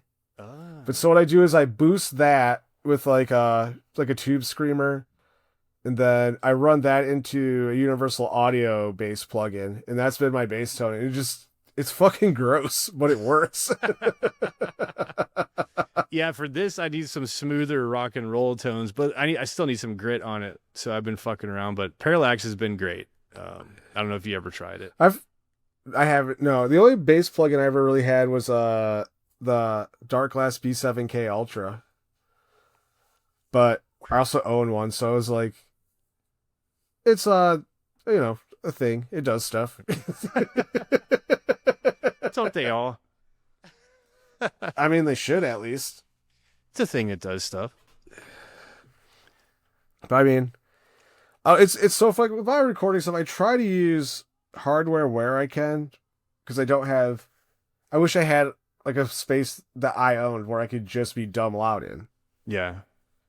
But so like stuff like reactive load boxes are cool because I can use my head. Yeah. I remember you told me about that. I think it was in January or February. Well, last time I saw you, and I was like, what the fuck is a reactive load box? Yeah.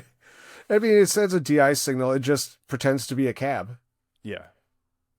There's like a little fan inside of it where you get or it hits a signal, it just spins, and then it just sends the DI out to the interface. Okay. So it's like I'm getting an internet connection issue. Do you still hear me? Can you still hear me? Yeah, now I can hear you. Your screen froze though. Yeah, I think the there internet you got go. funky for a second. Let me make sure we're okay here. Still recording. Yeah. Sometimes I get a warning. I can cut all this shit out, but Let me mark that on the I figured. timeline too. Yeah, it's cool with this That's thing. so handy. You can do that. Yeah, I always forget to do it, but like you can mark like, oh, this will be a good moment to use a clip from, or pee break or whatever. Oh yeah. Speaking of that, mind if I rip a cigarette real quick? Oh, go for it. Sup? Meowdy.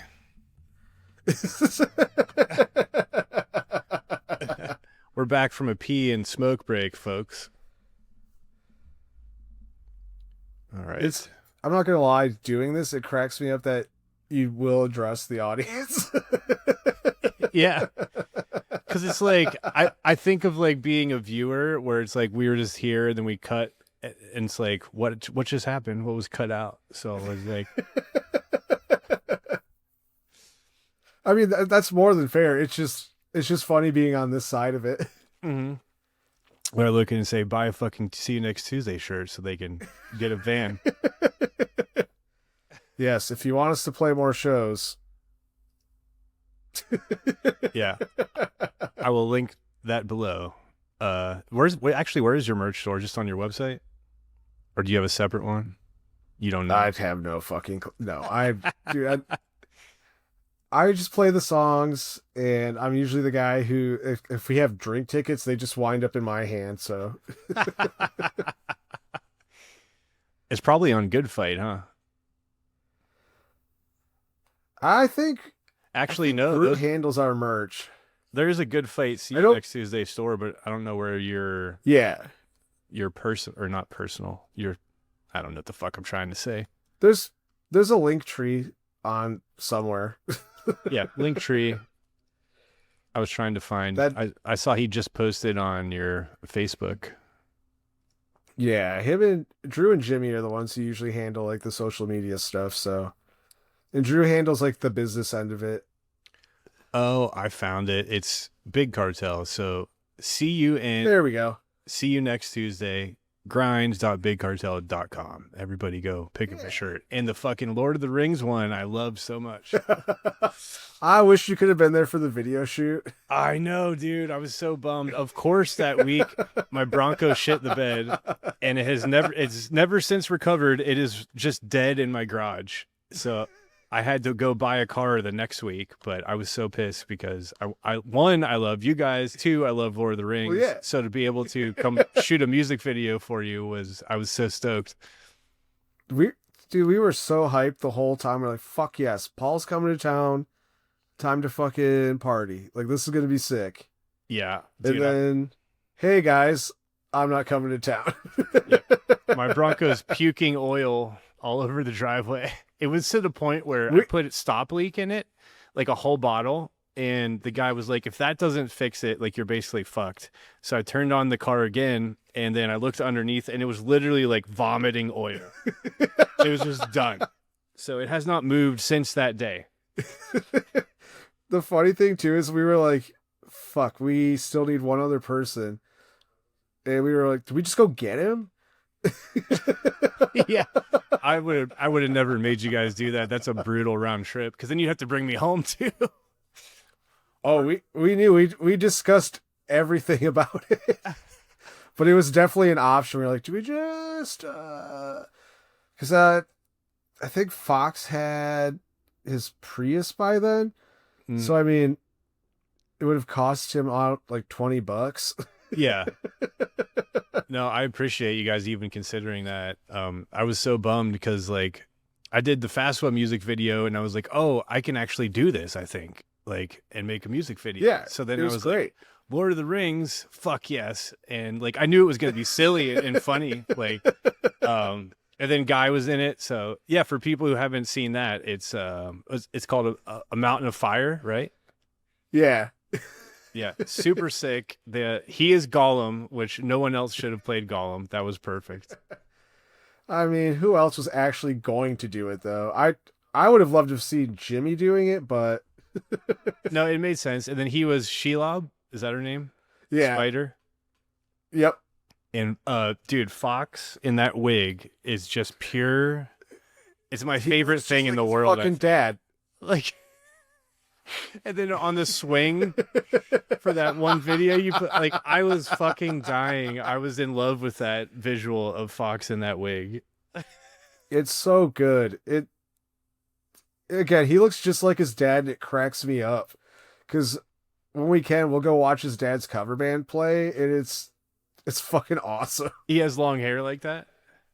Yeah, pretty much. That's fucking great. And then who was Drew? Drew was Sam? Sam. Okay. Yeah. And Guy was Gandalf, Guy from the Red Cord. Yep. We filmed that. We filmed his part first and completely separate. You just bring a That green shit was screen all- to the show? Yeah. And we fucking bought like some kid showed up as a wizard. I think we bought the costume off him. What are the odds a kid shows up as a wizard at Yeah. a non-Halloween show? Yeah. Well, I mean, I guess it was close enough because I think that run was in October, so I mean, close enough, but Yeah, but if it's not it's not like there's a costume- fucking costume party or anything. we need a Gandalf costume, and you're like, hold on a second. This guy, Yeah, some dude literally walked by. We were like, oh, hey, someone go yell at him. that's perfect. And then him riding on the eagle, like it came out great. Oh, I dude. wish I could have worked on it. I laughed so hard. It's so funny. Oh my god. That's been a funny thing too at this time around is like shooting music videos and shit. That was the funnest one though.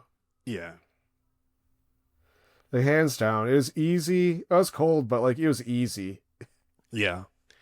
And that kind of shit too, like speaking of tech, like back in the day it felt like impossible to pull that off with like Oh, dude.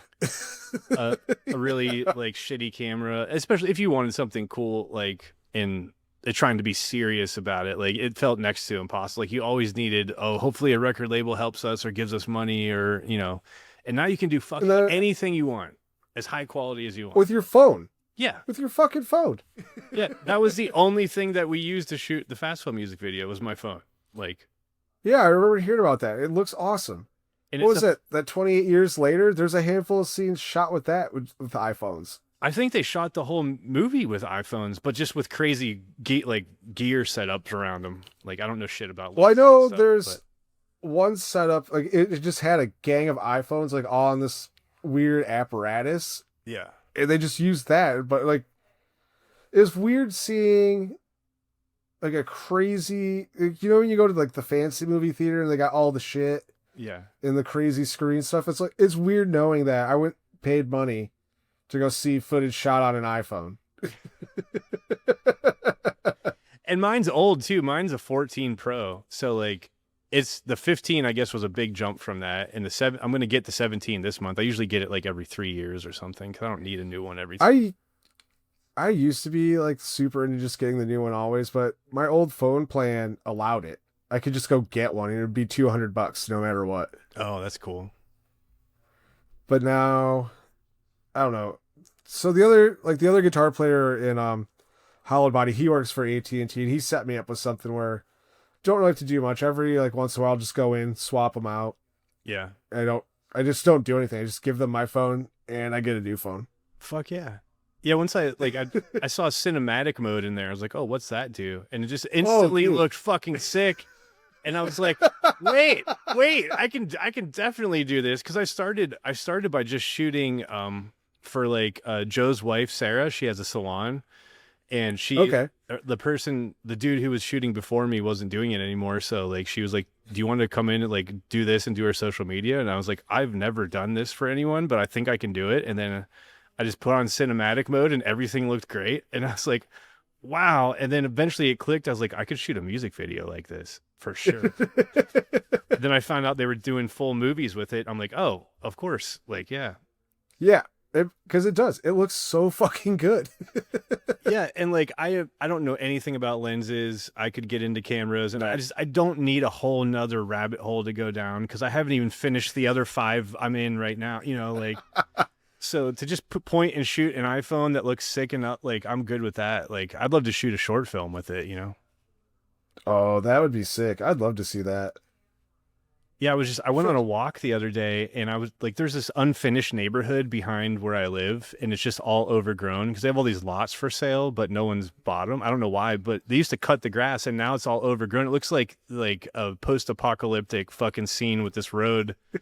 And I was like, these are some really cool shots. So I just like put my phone out and I just like shot some of the woods and there's like nothing behind it. It looks really cool. And I took a bunch of shots. I put some scary music over it and I was like, this looks fucking great. Like, I want to shoot something, but I don't know what. I don't have any ideas, but it's cool to know that it's possible. Yeah, because like you were saying earlier too, because especially with the camera thing, being super into skateboarding back in the day, it was always like, whoa, somebody has a Sony VX1000. Holy shit. Yeah. Because like that kid's been saving money for 5 years to get the goddamn thing. Yeah. And now your iPhone looks better. Yep. Yeah. Walk into any store. I'd like an iPhone, please. And they'll just give it to you. Like, you know what I mean? Yeah. My friend Nick, he is big into cinematography, lenses. He taught himself everything. He shoots like social content, commercials, I think music videos he's done. He's out in LA, but he's crushing it. He knows fucking anything and everything. So I was like, I want to hop on a call and pick your brain. I'd like to get a better camera for like the podcast and maybe consider like an in-person setup so I can stop doing this fucking like Zoom shit, you know? And we went through like this hour and a half. Fuck, that'd be fun though in person.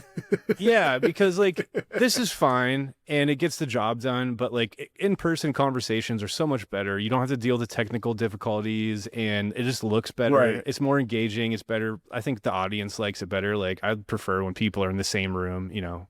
I just think it'd be fun in general. And that too, yeah. Because, it's an excuse for us to get to hang out. Yeah. And so I'm like thinking like I'm still a tiny ass podcast. No one's going to fly to me, especially in the middle of nowhere, Ohio. So I was like, what if I built a road rig and I drive to people myself? And like when they come through to shows, we find a back room and set up and do a podcast and shit like that. So I was talking about that. That's not a bad idea at all. And we had like a 2-hour conversation on the phone about cameras and shit. At the end of it, he just goes, just get a bunch of iPhones because they're going to look the fucking same. They're going to look better and it'll be easier for you. And I was like, okay, you sold me. I mean, we're really good friends too. So we had a lot of bullshitting, but right. Yeah. So but I'm it's thinking still like, nice to know like you can just do that. Yeah. So I was like, I'll get like 3 iPhones, 1 for a wide shot, 2 for close-ups, film the whole thing, get a simple mic set up, and I could travel with that in one fucking bag and go shoot a podcast easily. anywhere. Yeah. I mean, if you do that, we'll have you come up then and you can come get tattooed and we can go crush beers. That would be sick. That was my plan for the music video too. I know. But why do you think we were bumming? Yeah, absolutely. Like I'm thinking of doing that soon. I have some extra money and I got to talk to him again because he was like, if you really want to do that, I'll write out everything you need to make this as easy as possible, especially for editing. Like there's shit I didn't even know about. Like you can have the camera send the footage directly via Bluetooth to like your editing software. So everything's just in there. And like, if I have my computer set up, like, he was explaining some crazy shit to me that would make the process so easy since I'd be doing everything myself. I don't have a fucking Jamie like Joe Rogan following me around. Yeah. I could ask somebody, I'm sure. But yeah. So I'm thinking that. But like, if you can do it yourself, I'd much prefer that and to bug someone. And then I could like, drive up to you guys, or if someone's coming through in Pittsburgh, drive to the fucking venue and hang out for the day and go on tour myself, just having podcasts with people. Like that would be fun as fuck. Yeah, absolutely. It's funny you say that too, because last year after that tour, there was a while where I was just like going places. I was like, fuck yeah, I'm gonna go do some Rick stuff. It was awesome. Rick stuff. Fuck yeah. Yeah, I usually sit at a bar, eat a steak, drink 10 beers. Dude, we are very much the same person. I do that by myself because I'm the only one without kids here, and like it's hard to get people out. So like I'll just go to the dive bar and eat wings and drink a bunch of beers by myself. And like if anyone's there that wants to talk to me, I'll talk to them. Otherwise, I'm on my phone or I have the same fucking way. There's a bar that was closer that closed, and I just would go there by myself. And that's how I ended up making a bunch of friends around here too. Because like the barbershop across the street from that bar, it's real close to the shop. now like those are all the friends because they just see me sitting out or sitting in the window, fucking watching Wipeout at the bar, drinking 30 beers. Going to the bar by yourself is way underrated. It's sick. It's one of my favorite things. Yeah. It's like no one thinks it's so weird to good. go get a coffee by yourself. So why is Right? it weird to go slam some wings and a few beers? And yeah, it's great. Well, I'll say this. If you're sitting at a table by yourself, that's fucking weird. Yeah, sit at the bar. Don't be a fucking weirdo. I guess if you're like actually working on stuff and like doing a thing, sure. But if you're just one dude there with your phone at the table by yourself, I'm sorry, you're fucking weird. Yeah. You have to sit at the bar. Yeah. I never thought about That's what that. it's for. I've never sat at a table alone just because I guess by default that seemed like it was weird to do. So it's always Because it is. yeah.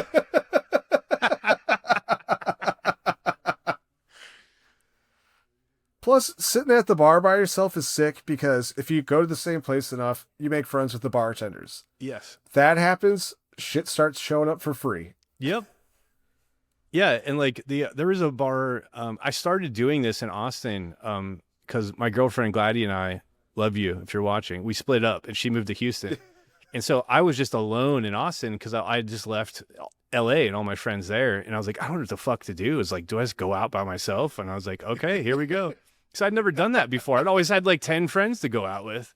And then I just started going out and I ended up loving it. And I was like, this is great. Like, don't always make friends or meet people. But when you do, it's cool, especially in Austin. Everyone's chill as fuck. And I would just like make my rounds. And I found there was a bar called Latchkey on 6th Street there. And it used to be very dead. And now it's full of like young kids and they're like standing on tables and like they're singing and dancing. It was very much not like that because that's not my style. But I went in there and the owner is this, he always had a shaved head. I forget his fucking name, but he got to know me and he would just come by, not say anything, and just set a shot on the table. And I'd be like, yeah, that fucking rules. Yeah. And then eventually every time I came in, he fucking greeted me. And I'd be like, if I came with someone, I'd be like, hey, this is fucking so-and-so. And it just felt like, you know, that you finally had a bar that was yours. Like, like cheers. Like, this is my place. Honestly, though, it's a good fucking feeling. Because I love walking in. I don't have to say a word. My beer's right as I sit down. Say hi to everybody I know who's working. Yeah. It's sick. I don't have to do shit. Yeah. Like with the same stuff, that bar that closed, it got to the point where it's like, you know, I would just leave with the staff. And like for other people to come in late, they're like, how late can we stay? They're like, well, if he's here, you're fine.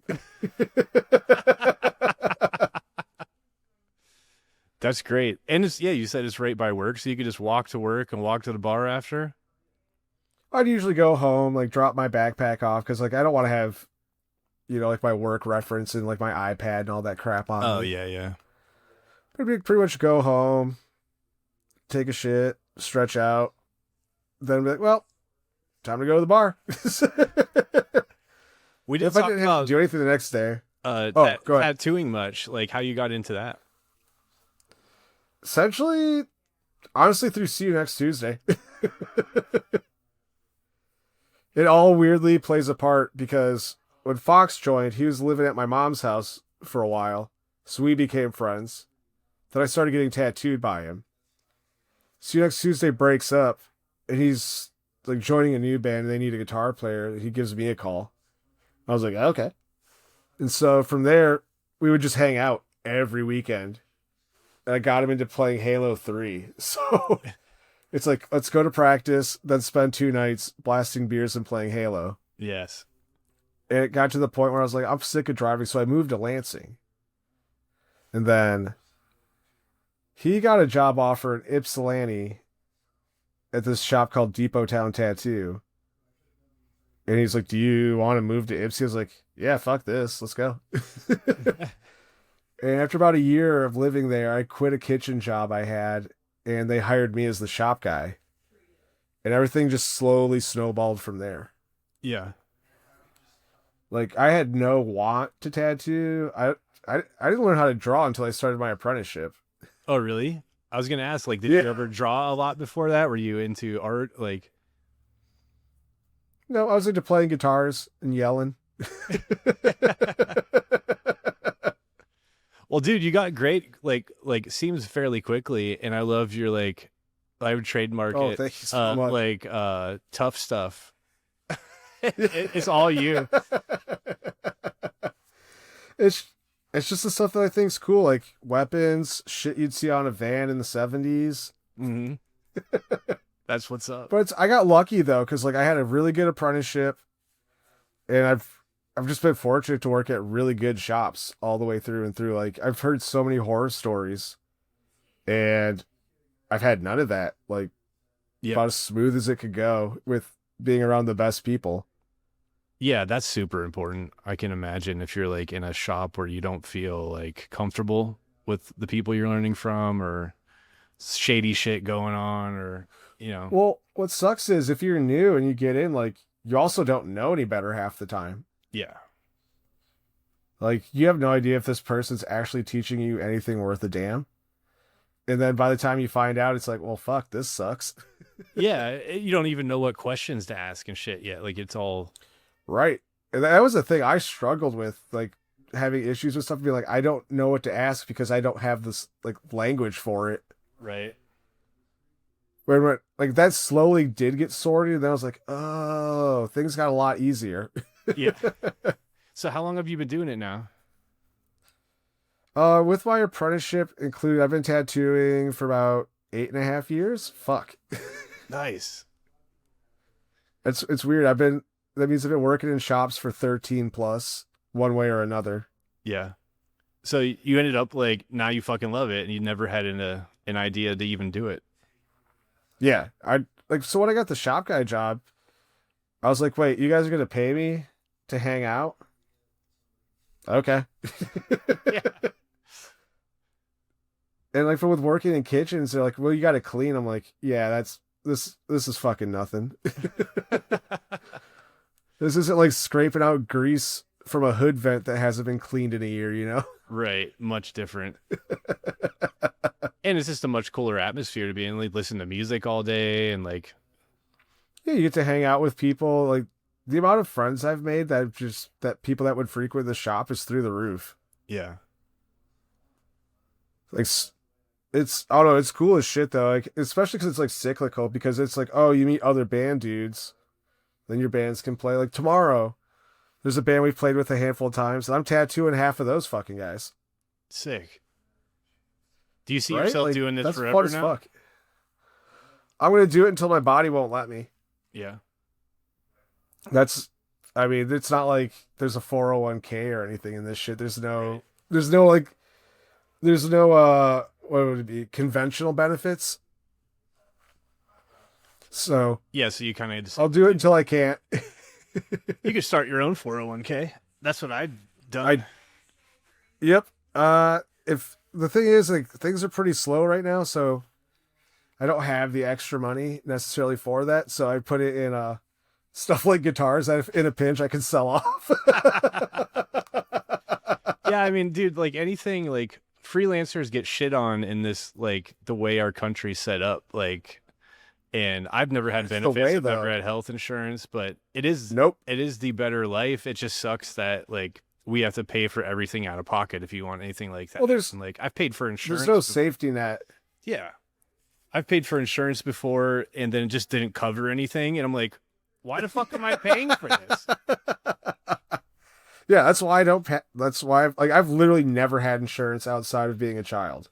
Me either. Under my parents. I had it, well, except for that one time. Yeah, I just quit paying for it because I was like, it's cheaper for me to go to the doctor, pay out of pocket, go to the dentist, pay out of pocket, than to pay this insurance all year.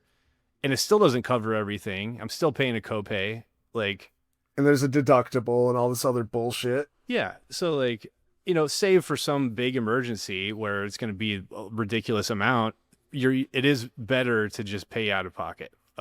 Yeah. Well, hell, even like the ridiculous amount that they'll do a payment plan or just don't pay them. Yeah. Like, so if you have to go to the hospital, like in any sort of emergency capacity, just don't fucking pay them. Yeah, it doesn't hurt your credit. You might get lucky. Nope. Fuck, dude, I got super lucky and skirted through. an appendix surgery. They never took my ID and they never took my social security number. Oh my God. Yeah. Straight up like slid out of 80K. That's crazy. Yeah. My mom passed away in 2016 and she was in ICU, I think, for I don't know, a week or two. Like she had like a crazy aneurysm out of nowhere. And then after Whoa. she was gone, I totally wasn't even thinking the whole time, like, oh, there's going to be a bill involved, or like, I don't know what her Right. insurance covers to her work, so you have to start figuring all that shit out. They handed me a bill for like 300 grand. And like, I just laughed and threw it in the trash and never heard about it again, because obviously, like, they're not going to pin it on me and she's gone. But it was just funny that they even, like, the audacity to just go, Yeah, like we go didn't even fuck do yourself. anything. Like, yeah. And I looked at the number and I, like, blinked twice and I was like, is that a real number? Like, the healthcare system is such a joke. Like, What the hell? That's so with the appendix. I didn't even want to go to the hospital because of that shit alone. I was like, I don't want to see what this bill's gonna look like. yeah. But you have to get that handled if you could die with your appendix. Oh yeah. Oh, so they told me if I was not in when I was in, I would have died like within a couple of hours. Oh my God. Yeah, How long were I you in slid pain? right on through. I wasn't. That's okay. So the day before I went, I was like a little distended and bloated. I was like, oh, I'm so gassy. What the fuck did I eat? Just like uncomfortably gassy. I was like, this sucks. I got home from work because I ended up skirting a little bit early. I was like, fuck this. I can't even sit. I'll just go try to poop or something.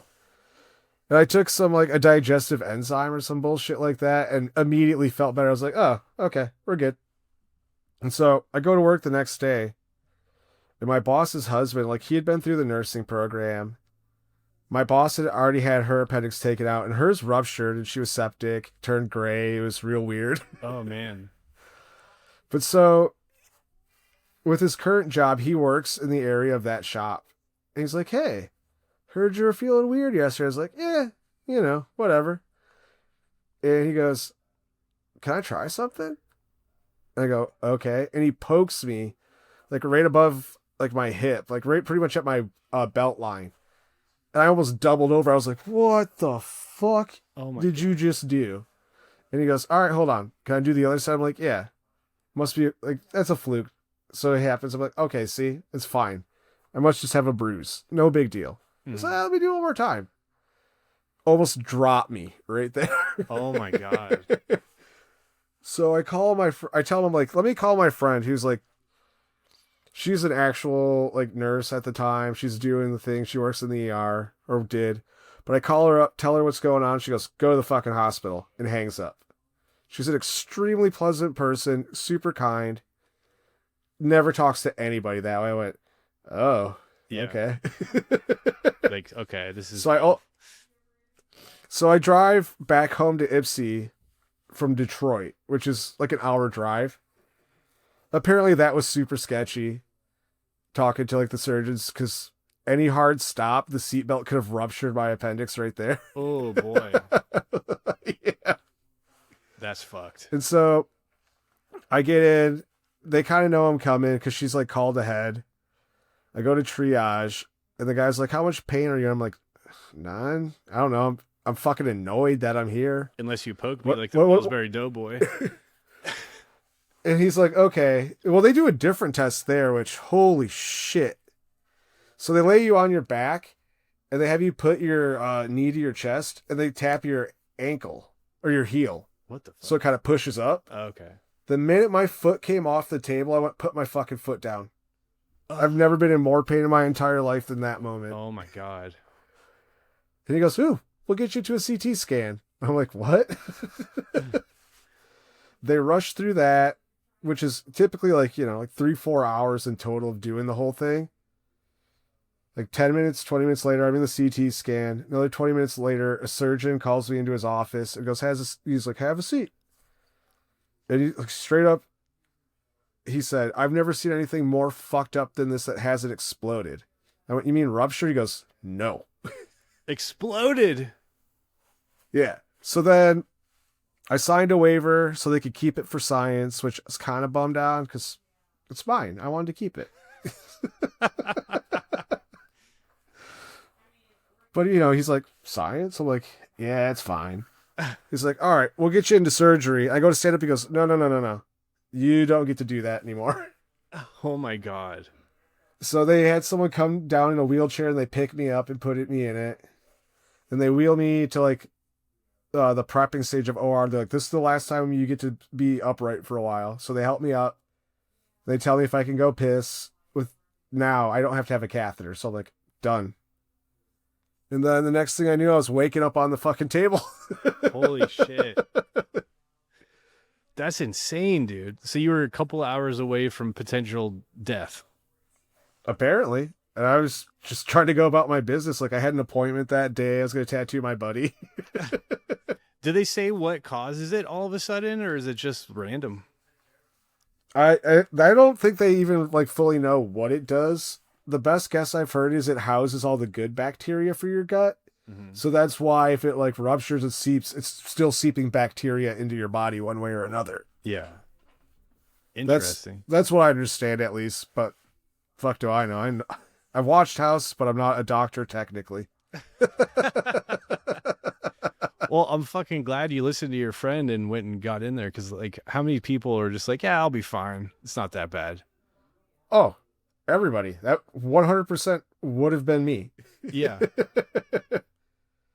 Like I would have at best gone to bed that night and probably not waken up at all. Yeah, and you barely, unless you were sitting in a certain position or someone poked you, you felt okay. Well, it was just the one day when I was sitting, it felt weird. The next day I felt completely fine. Like sitting was fine. Other than those pokes, everything seemed back to normal. So I had no fucking clue. Can we keep this for science? We've never seen anything this fucked up. I mean, I guess have it, but I didn't even get to see it though. You know what I mean? Like, come on, show me this little fucking thing. I had like they're crazy small. Yeah, don't even need them anymore? Like technically with evolution, right? Essentially, yeah. That's what I understand. I had one similar experience, not with the appendix, but with like psoriasis. I've always had autoimmune issues, and when I got my first tattoo, which was this dagger and like heart back here, after the first couple days of healing, it broke out into this crazy like psoriasis fucking rash, right? All over. Yeah. But it was just on the lines. It followed the tattoo perfectly, right? And so I go into the dermatologist, like, am I allergic to the ink? Like, this is my first tattoo. I don't know what's going on. Yeah. And he goes, hold on a second. And he goes out of the room and he comes back in with like 3 more people all in lab coats, and they have a camera.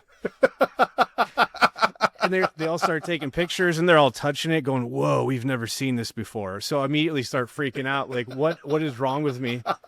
And so they take pictures. Yeah, they go through all the whole things. He's like, your body's having a reaction. You might not be able to handle getting tattooed. And they couldn't even tell me if it would go back to normal or not. So the whole thing was like scales. Like, if you know what psoriasis is, like, it was just scales. It hurt. It was itchy. It was peeling and like shedding skin. And then everything terrible. Yeah. So they gave me like some fucking cream or whatever. And they're like, we've never seen anything like this before. So I'm like, all right. So I go home, and then within a couple weeks, it was normal. So then I'm like, do I get another tattoo? What's going to happen? Absolutely. So I went and got another one. It happened again, but less. And then I got another one, and then it didn't happen. So it was like my body goes, what's that? And it got used to it over time, because I've had psoriasis like on my scalp, behind my ears, like in weird spots. Yeah. And it's gotten a little better as I've gotten older, but that was really weird. And it's never happened since, but it was like my body just first had to go, hey, what's that? Okay, now we get it. Now we're good. Really weird. It's fucking funny how that works. Cause like, well, here, have you ever thought about it this way too? Cause think about the first like couple times you got tattooed, like how you feel and how you're like super jazzed afterwards. Yeah. Whereas now you're probably like, oh, let's just get this bullshit over with. Yep. And you're just done. Yes. Because your brain gets used to it too, so it quits giving you like all those fun chemicals. For sure. While you're stressed out, it's fucking funny how that shit works. It is funny. Like, I remember getting tattooed back in the day was like the most exciting thing. And now I'm like, I'll get an idea and I go, I just don't feel like it right now. Like, Yep. my tattoo artist had to cancel my last appointment, which was like last October. It's almost been a year.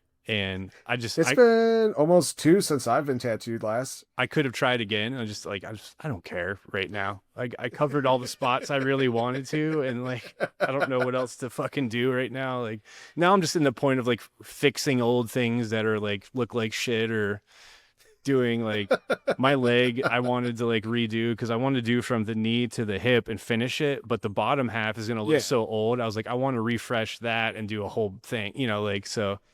It's just stuff that's like going to take forever. I just don't care. I mean, just do the new stuff. Like, it all looks the fucking same at the end of the day. True. Like, once everything's aged and settled in, you won't really be able to tell the difference. Yeah, I would like the bottom to like be redone well and like kind of pull it together, because it's like kind of cohesive. Yeah. So that was my idea, but maybe I'll start again soon. I don't know. Just you care less as you get older, because when I was younger, it's just like I want to look like a certain way, or like I want to have all these tattoos. Yeah, I want everyone to know I'm fucking for real.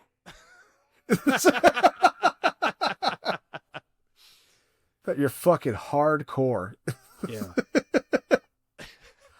It's the worst shit on the planet. I fucking hate getting tattooed at this point.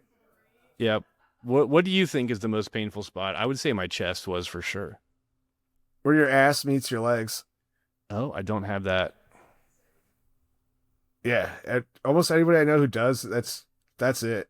Ass meets like, legs. It's that fucking crease. Yeah, that's exactly what I'm talking about getting right now. It's finishing that. Yeah. Have fun with that. My cat's about to knock over my... I see this. My Witch King.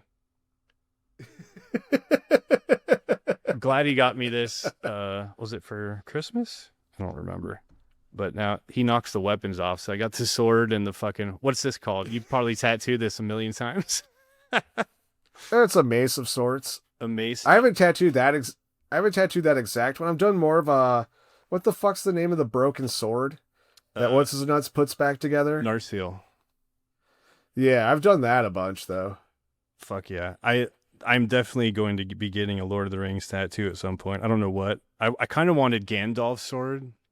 It's called Glam. I mean, there's not a wrong answer. Sure. There's not. Like, how Post Malone has that sword on his face? I always thought that was the sickest spot for a sword, and I wanted to steal it. He just has like a claymore, like William Wallace shit. Just do it, though. But I was like... I mean, I have like a Reaper sickle in that spot. Oh, yeah, that's sick. Yeah, I wanted to do Gandalf's sword there, and I was like, I'm going to be stealing Post Malone's idea, but who cares? I just did it because, like, people won't bother me about face tattoos because I can cover it with my fucking glasses. When people come in, have you ever, like, refused to do someone's tattoo for, like, where they wanted or what it was or what? Yeah. Well, if you're coming in with, like, 0 tattoos and you want your face tattooed, like, grow up. I'm not going to tattoo your fucking face. Yeah, that's irresponsible. Well, honestly, the thing is, it's more and more as accepted as it is, which doing that stuff kind of is what makes it more acceptable. But at the same time, if you're trying to be any sort of like real professional person, even if you're heavily tattooed, you will never come across that way when you have your face tattooed. Yeah. Especially if that's the only thing you have. You know what I mean? Yeah. I feel like maybe this is just me being old school, but like you should earn that spot by like having sleeves first. Do your back. Like if you have full sleeves, your back's fucking done. Cool. I don't give a shit at that point. Like you're already in it to win it. Like you're gonna be completely tattooed at that point. Or the people who skip their arms and just do their hands and then they wear long sleeves. Oh yeah, the old Hot Topic sleeve. Like I waited so long to do my neck and hands, and I felt like, okay, now's the time. I was scared forever too. I still don't even have my neck done. Yeah, are you gonna do it? Yeah. I just like the dude I want to do it works in Germany. He used to come to Michigan all the time, but like after he had kids, he opened a shop. I don't think he's been back out here for like 7 years. Oh, okay. So I'm gonna have to make a trip. Yeah. Trip to Germany to do your throat would be sick, though. I'm gonna try to do my whole neck like in one go. Yeah. Just get it fucking over with and fly right back. Oh, that would Just be miserable. be a fucking 7 hour flight or 9 hours, whatever it is. Well, here's the thing: is if I'm gonna go over there, I want to get it done and just be done with it. So it's like, if I'm there and I get it done, I don't want to do anything after because it's gonna suck. Yeah. So I might as well have it suck the most it can and just go home. Yeah. You should book like And then a if I week do it, say, vacation and book that at the end of the week so you can go do a bunch of shit and experience Germany. well, Then so I've thought about that too, but I don't want to like have this in the back of my head the whole time, being like, oh, I gotta get my fucking neck tattooed. yeah. I just want to go in, get it done, and fucking leave. It's not that bad though. Like the back of the neck near the hairline was the worst place for me. I remember that sucking. But also I did mine in like 2 sessions. I had him blast the whole fucking thing because I kind of wanted to get over with too. Yeah. Like, I just know how this dude tattoos. It's gonna hurt. It'll be quick, but like, it's gonna hurt. And I'd just rather just get the whole thing fucking done and be done. There you go. Yeah, I'm glad I don't have to do I it can go again. back. Yeah. Do you have your back done? No. I don't know if I want to do it. I don't have an idea that big and I don't want to do a bunch of little pieces. So I'll have to think of something. I got my ribs, my chest, both arms, right leg. Started on the left leg. I'm doing like black traditional pieces on the left leg because I would never Oh, sick. really had anything like that. So Dude, just find one cool traditional piece and just get one big one on your back. true, just blow it up. Yeah. Maybe I might just go very like simple and do a fucking Grim Reaper because I don't have a proper Grim Reaper anywhere. That would be sick. There you go. I have like 5 Grim Reapers. One is my back. Oh, it is? Shit. Yeah. We'll be Reaper It's friends. it's like a Reaper smashing through a castle, unleashing the Black Plague. Fuck yeah. I would expect nothing less from you. That's perfect. Dude, the best part is I didn't even think of that shit.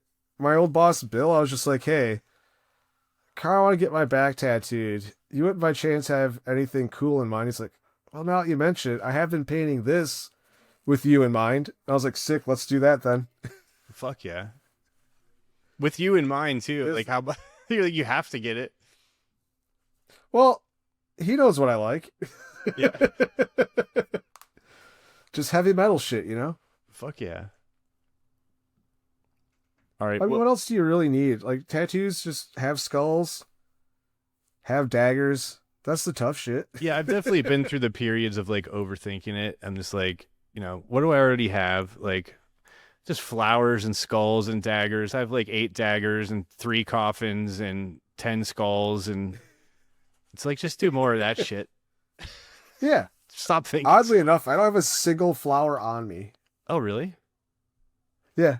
I thought that was one in the ditch of your arm there, but I guess it's not. It looks like a rose from here. Oh, no, it's just some filigree stuff. Oh, okay. I was That's trying to call probably you the closest thing. I see one right there. But I guess this, I have a palm tree. That's the closest thing. Oh, that's sick. I want to get my a palm tree. I didn't even catch it. That's fucking great. I saw a guy that had what was it? He had a sandwich right here and he called it a below knee sandwich. God damn it. I can't help but love that shit though. Like, yes, give me all the dad jokes. Yeah. I think he had a bunch of them, like any place on the body where there's a pun or something. He had it. That's so sick. Like, straight committed to it. I love it. You finally chilled. I Bud? think the coolest thing I've ever done like that was I tattooed gout on this guy's toes. Oh my god. I bet that fucking hurts. Oh, he was super bummed. Yeah. Because I remember fingers hurt a lot, just skin and bones. So toes, fuck that. I have a couple of mine because like my feet bleed over onto them, and it was pretty fucking awful. Yeah. I only have one foot done, but it doesn't really touch. Nope, it barely touches the knuckles.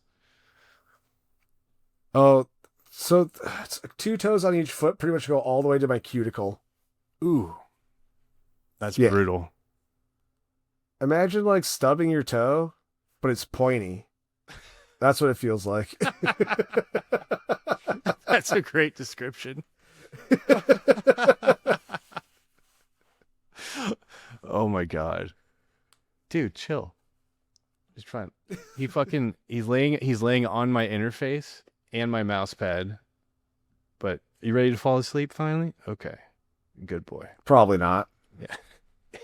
I can see his tired eyes. I mean, it's like 9. It's a multiple of 3. This is when cats fucking go off. That's true. He's been in a weird place though since his brother died, so I can't predict him. Oh, I didn't know. Yeah, I had 2 of them, they're brothers, since they were fucking weeks old. He passed away in June. It's been like 3 months, but he hasn't been the same. I'm sorry, since. my dude. Thank you, man. Yeah, it was rough. Probably the worst day of my life, honestly, because it was a surprise, kind of. Dude, I fucking understand. Yeah. I unfortunately understand. Yeah, that was my first pet that died. That was like mine. That wasn't like the family pet that I got on my own as an adult, 14 years ago. And I've had him this whole fucking time. So that was really crazy and hard. It was the same. I had a dog that he got moved around because he's a fucking dickhead. But I had him for almost 4 years, and he was like my first, like my pet as well. And like, what a crushing day that was. Yeah. Yeah, you always dread it. You know it's coming, but you'll never be ready. Dude, no, and it's cliches. Like when people say that, you're like, oh, you'll never be ready. It's true though. You actually won't. Yeah. Even if you've done it multiple times, it's devastating every goddamn time. No, after he was gone, I brought him back here too, so I could show him to his brother. Cause I was like, what is he going to think if I took him to the vet one day and he just never comes back. Oh, so I wanted to see if I could show him if he would understand and grasp it. So he's like, I never just didn't see him again. yeah. So I asked the vet, I was like, can I bring him back? And she was like, yeah, do whatever you want, but rigor mortis will probably set in fairly soon. So, Oh no. and I was like, oh my God. So I brought him in his carrier. I set him on the floor. This is like the worst day of my life. I'm here alone. Glad he's in Texas. And I'm trying to get him to come out and like look at him and be like, I need you to see, so you understand. I don't know if they'll understand. Animals aren't stupid though, so. Right. They obviously know stuff. Yeah, I had him here for like 30 minutes, and he was scared though. He was hiding under the bed. I brought him over to him. He sniffed him. I think he grasped it a little bit, but then I had to take him back and then got him cremated. And I was just like, I come home after all that, and I just had a fucking full breakdown. I had a panic attack, started fucking crying. I'm on FaceTime with Gladdy. I was just like, I was definitely not ready for it. Dude, yeah, fuck, that sucks so bad. Yeah, I mean, it's like your fucking children for us people who don't have kids. Yeah. Like with my dog, he was just like my buddy. He's like that shithead friend, that you will do whatever for, even though they'll piss you off to no end. You're like, yeah, I'll come get you. Fuck it, whatever. Yeah. But he was my dude though, because he was always there hanging out. And then again, like same shit though. Thankfully there wasn't any like having to like bring another pet like fuck, I can't imagine doing that. No, I just got the idea in the moment. I was like, I got to try for him. I just thought about him instantly. I think that's pretty smart though. I mean, yeah, especially if they grew up together and like were actual brothers. Yeah, just to have one completely disappear would be fucking weird. Yeah. And I thought it would help have him like not be searching for him all over the place, but he's still doing that some days. And it's been 3 months and he's like mentally unwell. Like he's not the same. He's doing a little better, but you could definitely tell like he's also the more emotional one. So he doesn't know how to. Okay. Yeah. Yeah. I mean, they're a bonded pair. Yeah. The other, I was hoping when they got old that he would go first because the other dude would be like, I don't give a fuck. Yeah. That was the difference in their personalities. Like he would have been fine, but of course, the baby is the one that's left here, the big toddler. Yeah, I mean that's how it works out. Like, how could it be any less convenient? I guess. Yeah. The universe is always like, whatever will make this harder, well, that's the route we're going to take. Oh yeah, you're never too old for character development. For sure. Got a lot this year, that's for sure. Fucking A. Yeah. Well, we can change it to a lighter note by at the end of every podcast, you may remember I do a rapid fire round of stupid ass questions so we can have some fun before we get out of here. Okay. I was going to say, if you want to leave everybody bummed, that would also make me laugh, but it's like, all right, guys, we'll see you later. Thanks for listening. Yeah, dead, go fuck yourself. Go fuck yourself. Sleep tight. All right, let's do it though. All right. Best Lord of the Rings movie. Twin Towers. Fuck yeah. Two Towers. Twin Towers is 9/11. Yeah. I know, my friend made that joke a while back, and now I can't stop saying it when it comes to that movie. All right. A follow-up question to that. Who is the most worthless member of the Fellowship? Frodo. Ooh, good one. I would say Pippin, but he's a close. fucking whiny little bitch. Definitely Frodo. Dude, Pippin and Mary were off getting fucking the Ents to show up. Yeah, mostly those dudes were putting in work. Mostly Mary, because Pippin's kind of like retarded, but I love them both. Either way. Yeah, but I would say they're about tied. So I know you're huge into magic like Fox. So which planeswalker would you say you vibe the most with? I've never... Well, okay, I take that back. I like Aminatu a lot. I'm going to have no idea what the fuck you're talking about, but I knew I had to throw one in. Go ahead. That would be the one. Just I use it in a deck to do real shithead things to my friends and bums them out every time they see it drop. Fuck yeah. All right. If everybody in See You Next Tuesday traded instruments for a song, who would do the worst? Fox.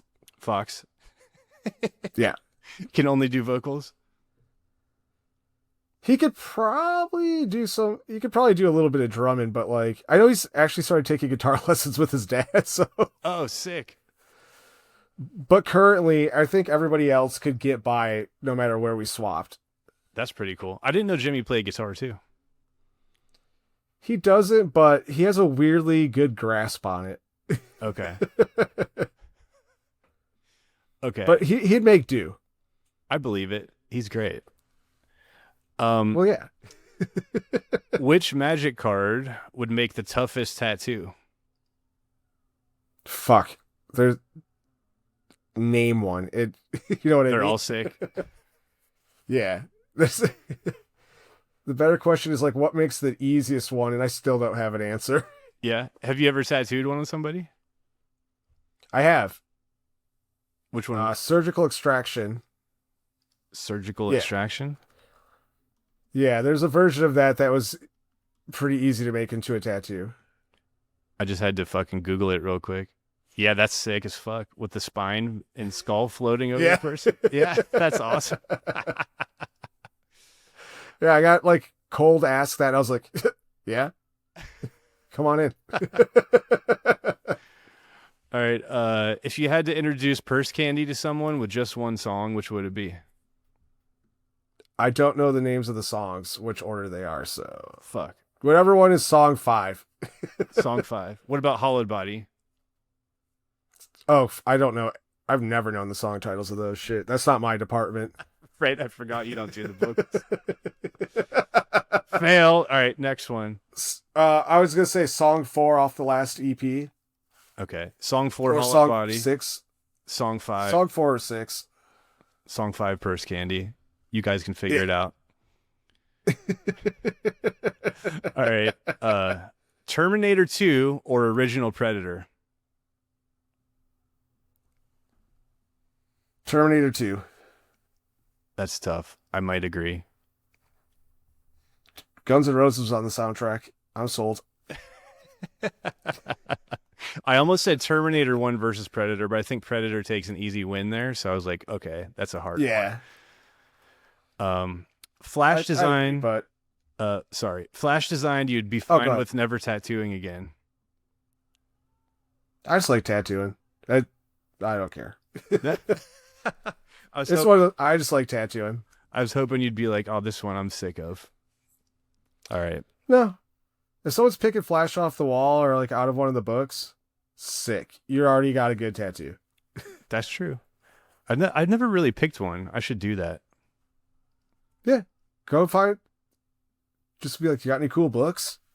I've always had to be like, I'm cool guy is going to have something original, but like Flash is sick. Yeah. All right. Especially if you like go back and look through old Flash, you'll find something rad. That's true.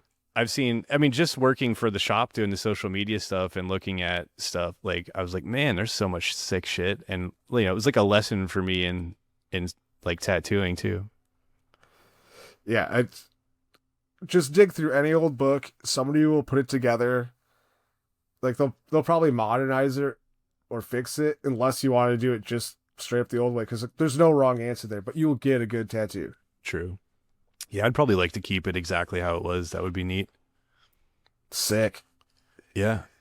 All right. Last one, because of the theme of the show, is called Riff Tacos because of how much Taco Bell we used to eat on tour, and that's all we made enough money to eat.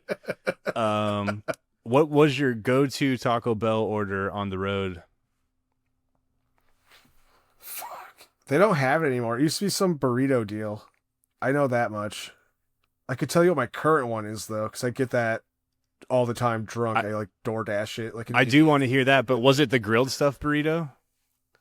Yes. Yes, that was me and Greg's too. With steak. Yeah. Yeah, with steak. Like, let's fucking go.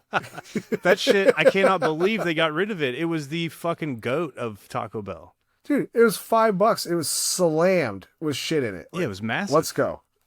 But yeah, what's your current one too? 2 steak quesadillas, no sauce, and then 3 tacos. That's what's up. Mine is basically the same, but I do cheesy gordita crunches instead, but with 3 soft tacos. I was on that kick for a long time. That ranch sauce they put It's in so there was just good. fucking cracked. Like, I don't like the ranch, so that's why I do the shit with no sauce. yeah. But that new avocado sauce they have, like in the packet, Oh, I haven't tried that yet. whew. Oh, you should. What's your It's favorite excellent. flavor of sauce in the packets? Diablo. Diablo is good. I feel like that's the black packet, right? Yeah. Yeah. I've always been a fan of just the regular hot. I don't like. You can't really go credit, wrong. man. Like, yeah, that's exactly it. Like, it's so good. Yeah, it is. It really is. And it's barely changed over the years. To my knowledge, I agree. There was like a good gap where I didn't eat it, but everything tastes the same when I came back. Yeah. Yeah, Wendy's pissed me off as Wendy's back in the day was the best of the burger fast food, I feel like. And when they changed their fries, I was like, I'm boycotting. They did the fake healthy fresh cut fries. They used to have the best fucking fries. Dip that shit in a Frosty. Holy shit. That's okay. So I tried Wendy's once, like, I don't know. This was like 6-7 years ago, and I hadn't had it since tour. That would explain why I think it just is absolute trash. Yeah, it sucked. Their old fries, they were the best. Dude. They fucking held a candle to McDonald's, who was always like, you know, if you get fresh McDonald's fries, there's like, what's better than that? Nothing. Like, Yeah. they got it. But I remember the old yellow containers, the yellow cups. Yeah, like the half circle thing. Yeah, and like the chili was fucking bomb too. Like they fucked it up. I don't know. I forgot about the chili. Yeah, chili, fries, Frosty, burger. That was the go-to. Yeah, you can't. It was probably like $4 because it's fucking Wendy's. Yeah, $4 in like 1998. You eat like a king. Today you can buy a candy bar for $4. I know. Fucked. We're fucked. And like, it's not like we're getting Dude, paid more. it's so bad. All right. So bad. Last question. I have an official Riff Taco Spotify playlist. I ask every guest to contribute one song. So it could be anything you want. Any band. Ingrown Waste. Ingrown Waste. Yep. And I've probably never I think heard that's that. the one they have a video for. So I get to learn about a lot of cool bands, and some people pick weird ass shit because they're like, want to make sure my fucking song choice is not on there. Yours is definitely not. All right, so I will add that on there, and it will go up on the website. So there's a list on the website for anyone who's curious of who chose what. Has everyone's name next to their choice, and yeah, it's just on Spotify as a. That's so sick. Thanks. I guess Such a good idea. I just randomly was like, well, I need to do more music related shit with the podcast, and then have everyone suggest me songs. I get to learn about bands I never heard of because I don't fucking look anything up anymore. So it's pretty cool. Same. I listen to the same 10 records I did when I was fucking 25. I listen to 311 and Cannibal Corpse most of the time. That's like it. I think it happens to everybody. But yeah, is there anything else you'd like to let folks know about that you got coming up? Any new Hollowed Body shit, Purse Candy? See you next Tuesday. Yeah. Like I said earlier, See You Next Tuesday is about to start writing again as a group, which will be fun. And then I am real close to finishing up a new Hollowed Body release, at least my end of it.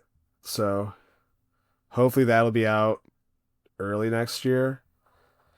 Then once that's done, I'll go back to work on a new. We're trying to shoot for a full length for Purse Candy. Sick. Which Fox will be helping out with that, doing like a bunch of cool modular stuff, making beeps and boops. Nice. That'll be cool. I love that. I think so. I've never really. Yeah, so do I. He's good at it too. That's the fucked thing. He's so good. Dude, I saw his videos on Instagram. He's like a fucking mad scientist with all that shit, wires going everywhere. I wouldn't even know what. It looks like NASA. Yeah, I have no idea how even like sounds come out of it. I wouldn't know what to touch or press or. He's loading me this thing that's like a baby version of all of it. And even so, I'm like, it has like little cheat sheets. I'm like, the fuck is this? Yeah, it looks like a game, or I don't even know what the fuck it looks like. Yeah. Like, how do you make music with that? That's the weirdest shit. Is apparently there's just one thing that says, here's a signal, then everything else just fucking goes. Yeah. Well, Fox, I'm stoked to hear your beeps and boops on Purse Candy. That'll be cool. Shit, me too. I just need to get to writing it. Like I have a song kind of, but well, I'm stoked to hear it. I thought it was really cool, and Jimmy crushed it. Thank you. So I'm literally hoping he'll come and do the same thing where he just plays all the songs back to back. He goes, okay. Nailed it. Yeah, that's what happened. I'd love to see him do it again. But I'm sure most people listening to this probably know See You Next Tuesday. They probably know who you are, but I will link all of your Instagrams for every project and yours. Thank you. In the notes below. But Rick Beard is your personal. Rick Woods Tattoo is your tattoo one, right? Yep. And then See You Next Tuesday Grind, Hollowed Body Death, and Purse Candy Bingo. So yeah, look out for. You're a busy guy. I'm stoked to hear all the new shit. So thanks for coming on, dude. I really appreciate it. Dude, I'm stoked to hear your new shit, and thanks for having me. Like I said, I've been looking forward to this. Yeah, I will. Once we stop recording, I'll either text you like some of the demos or whatever, but I'll show it to you. Yeah, please do. But yeah, and thank you everyone for listening. I do have Riff Tacos merch now. It's available if you'd like to support me. It'll be in the description below and Linktree and all that good stuff. Got a few tee designs. Cozy ass hoodie. Independent Trading Co. makes the coziest hoodies. It's fall time, so pick up a hoodie. And a cool camo hat with the Riff Tacos embroidery on it, which is my new favorite. But yeah, and if you'd like to support me for free, remember to please hit the subscribe button, like the episode, leave a rating on Apple and Spotify. Appreciate y'all, and we'll see you on the next one.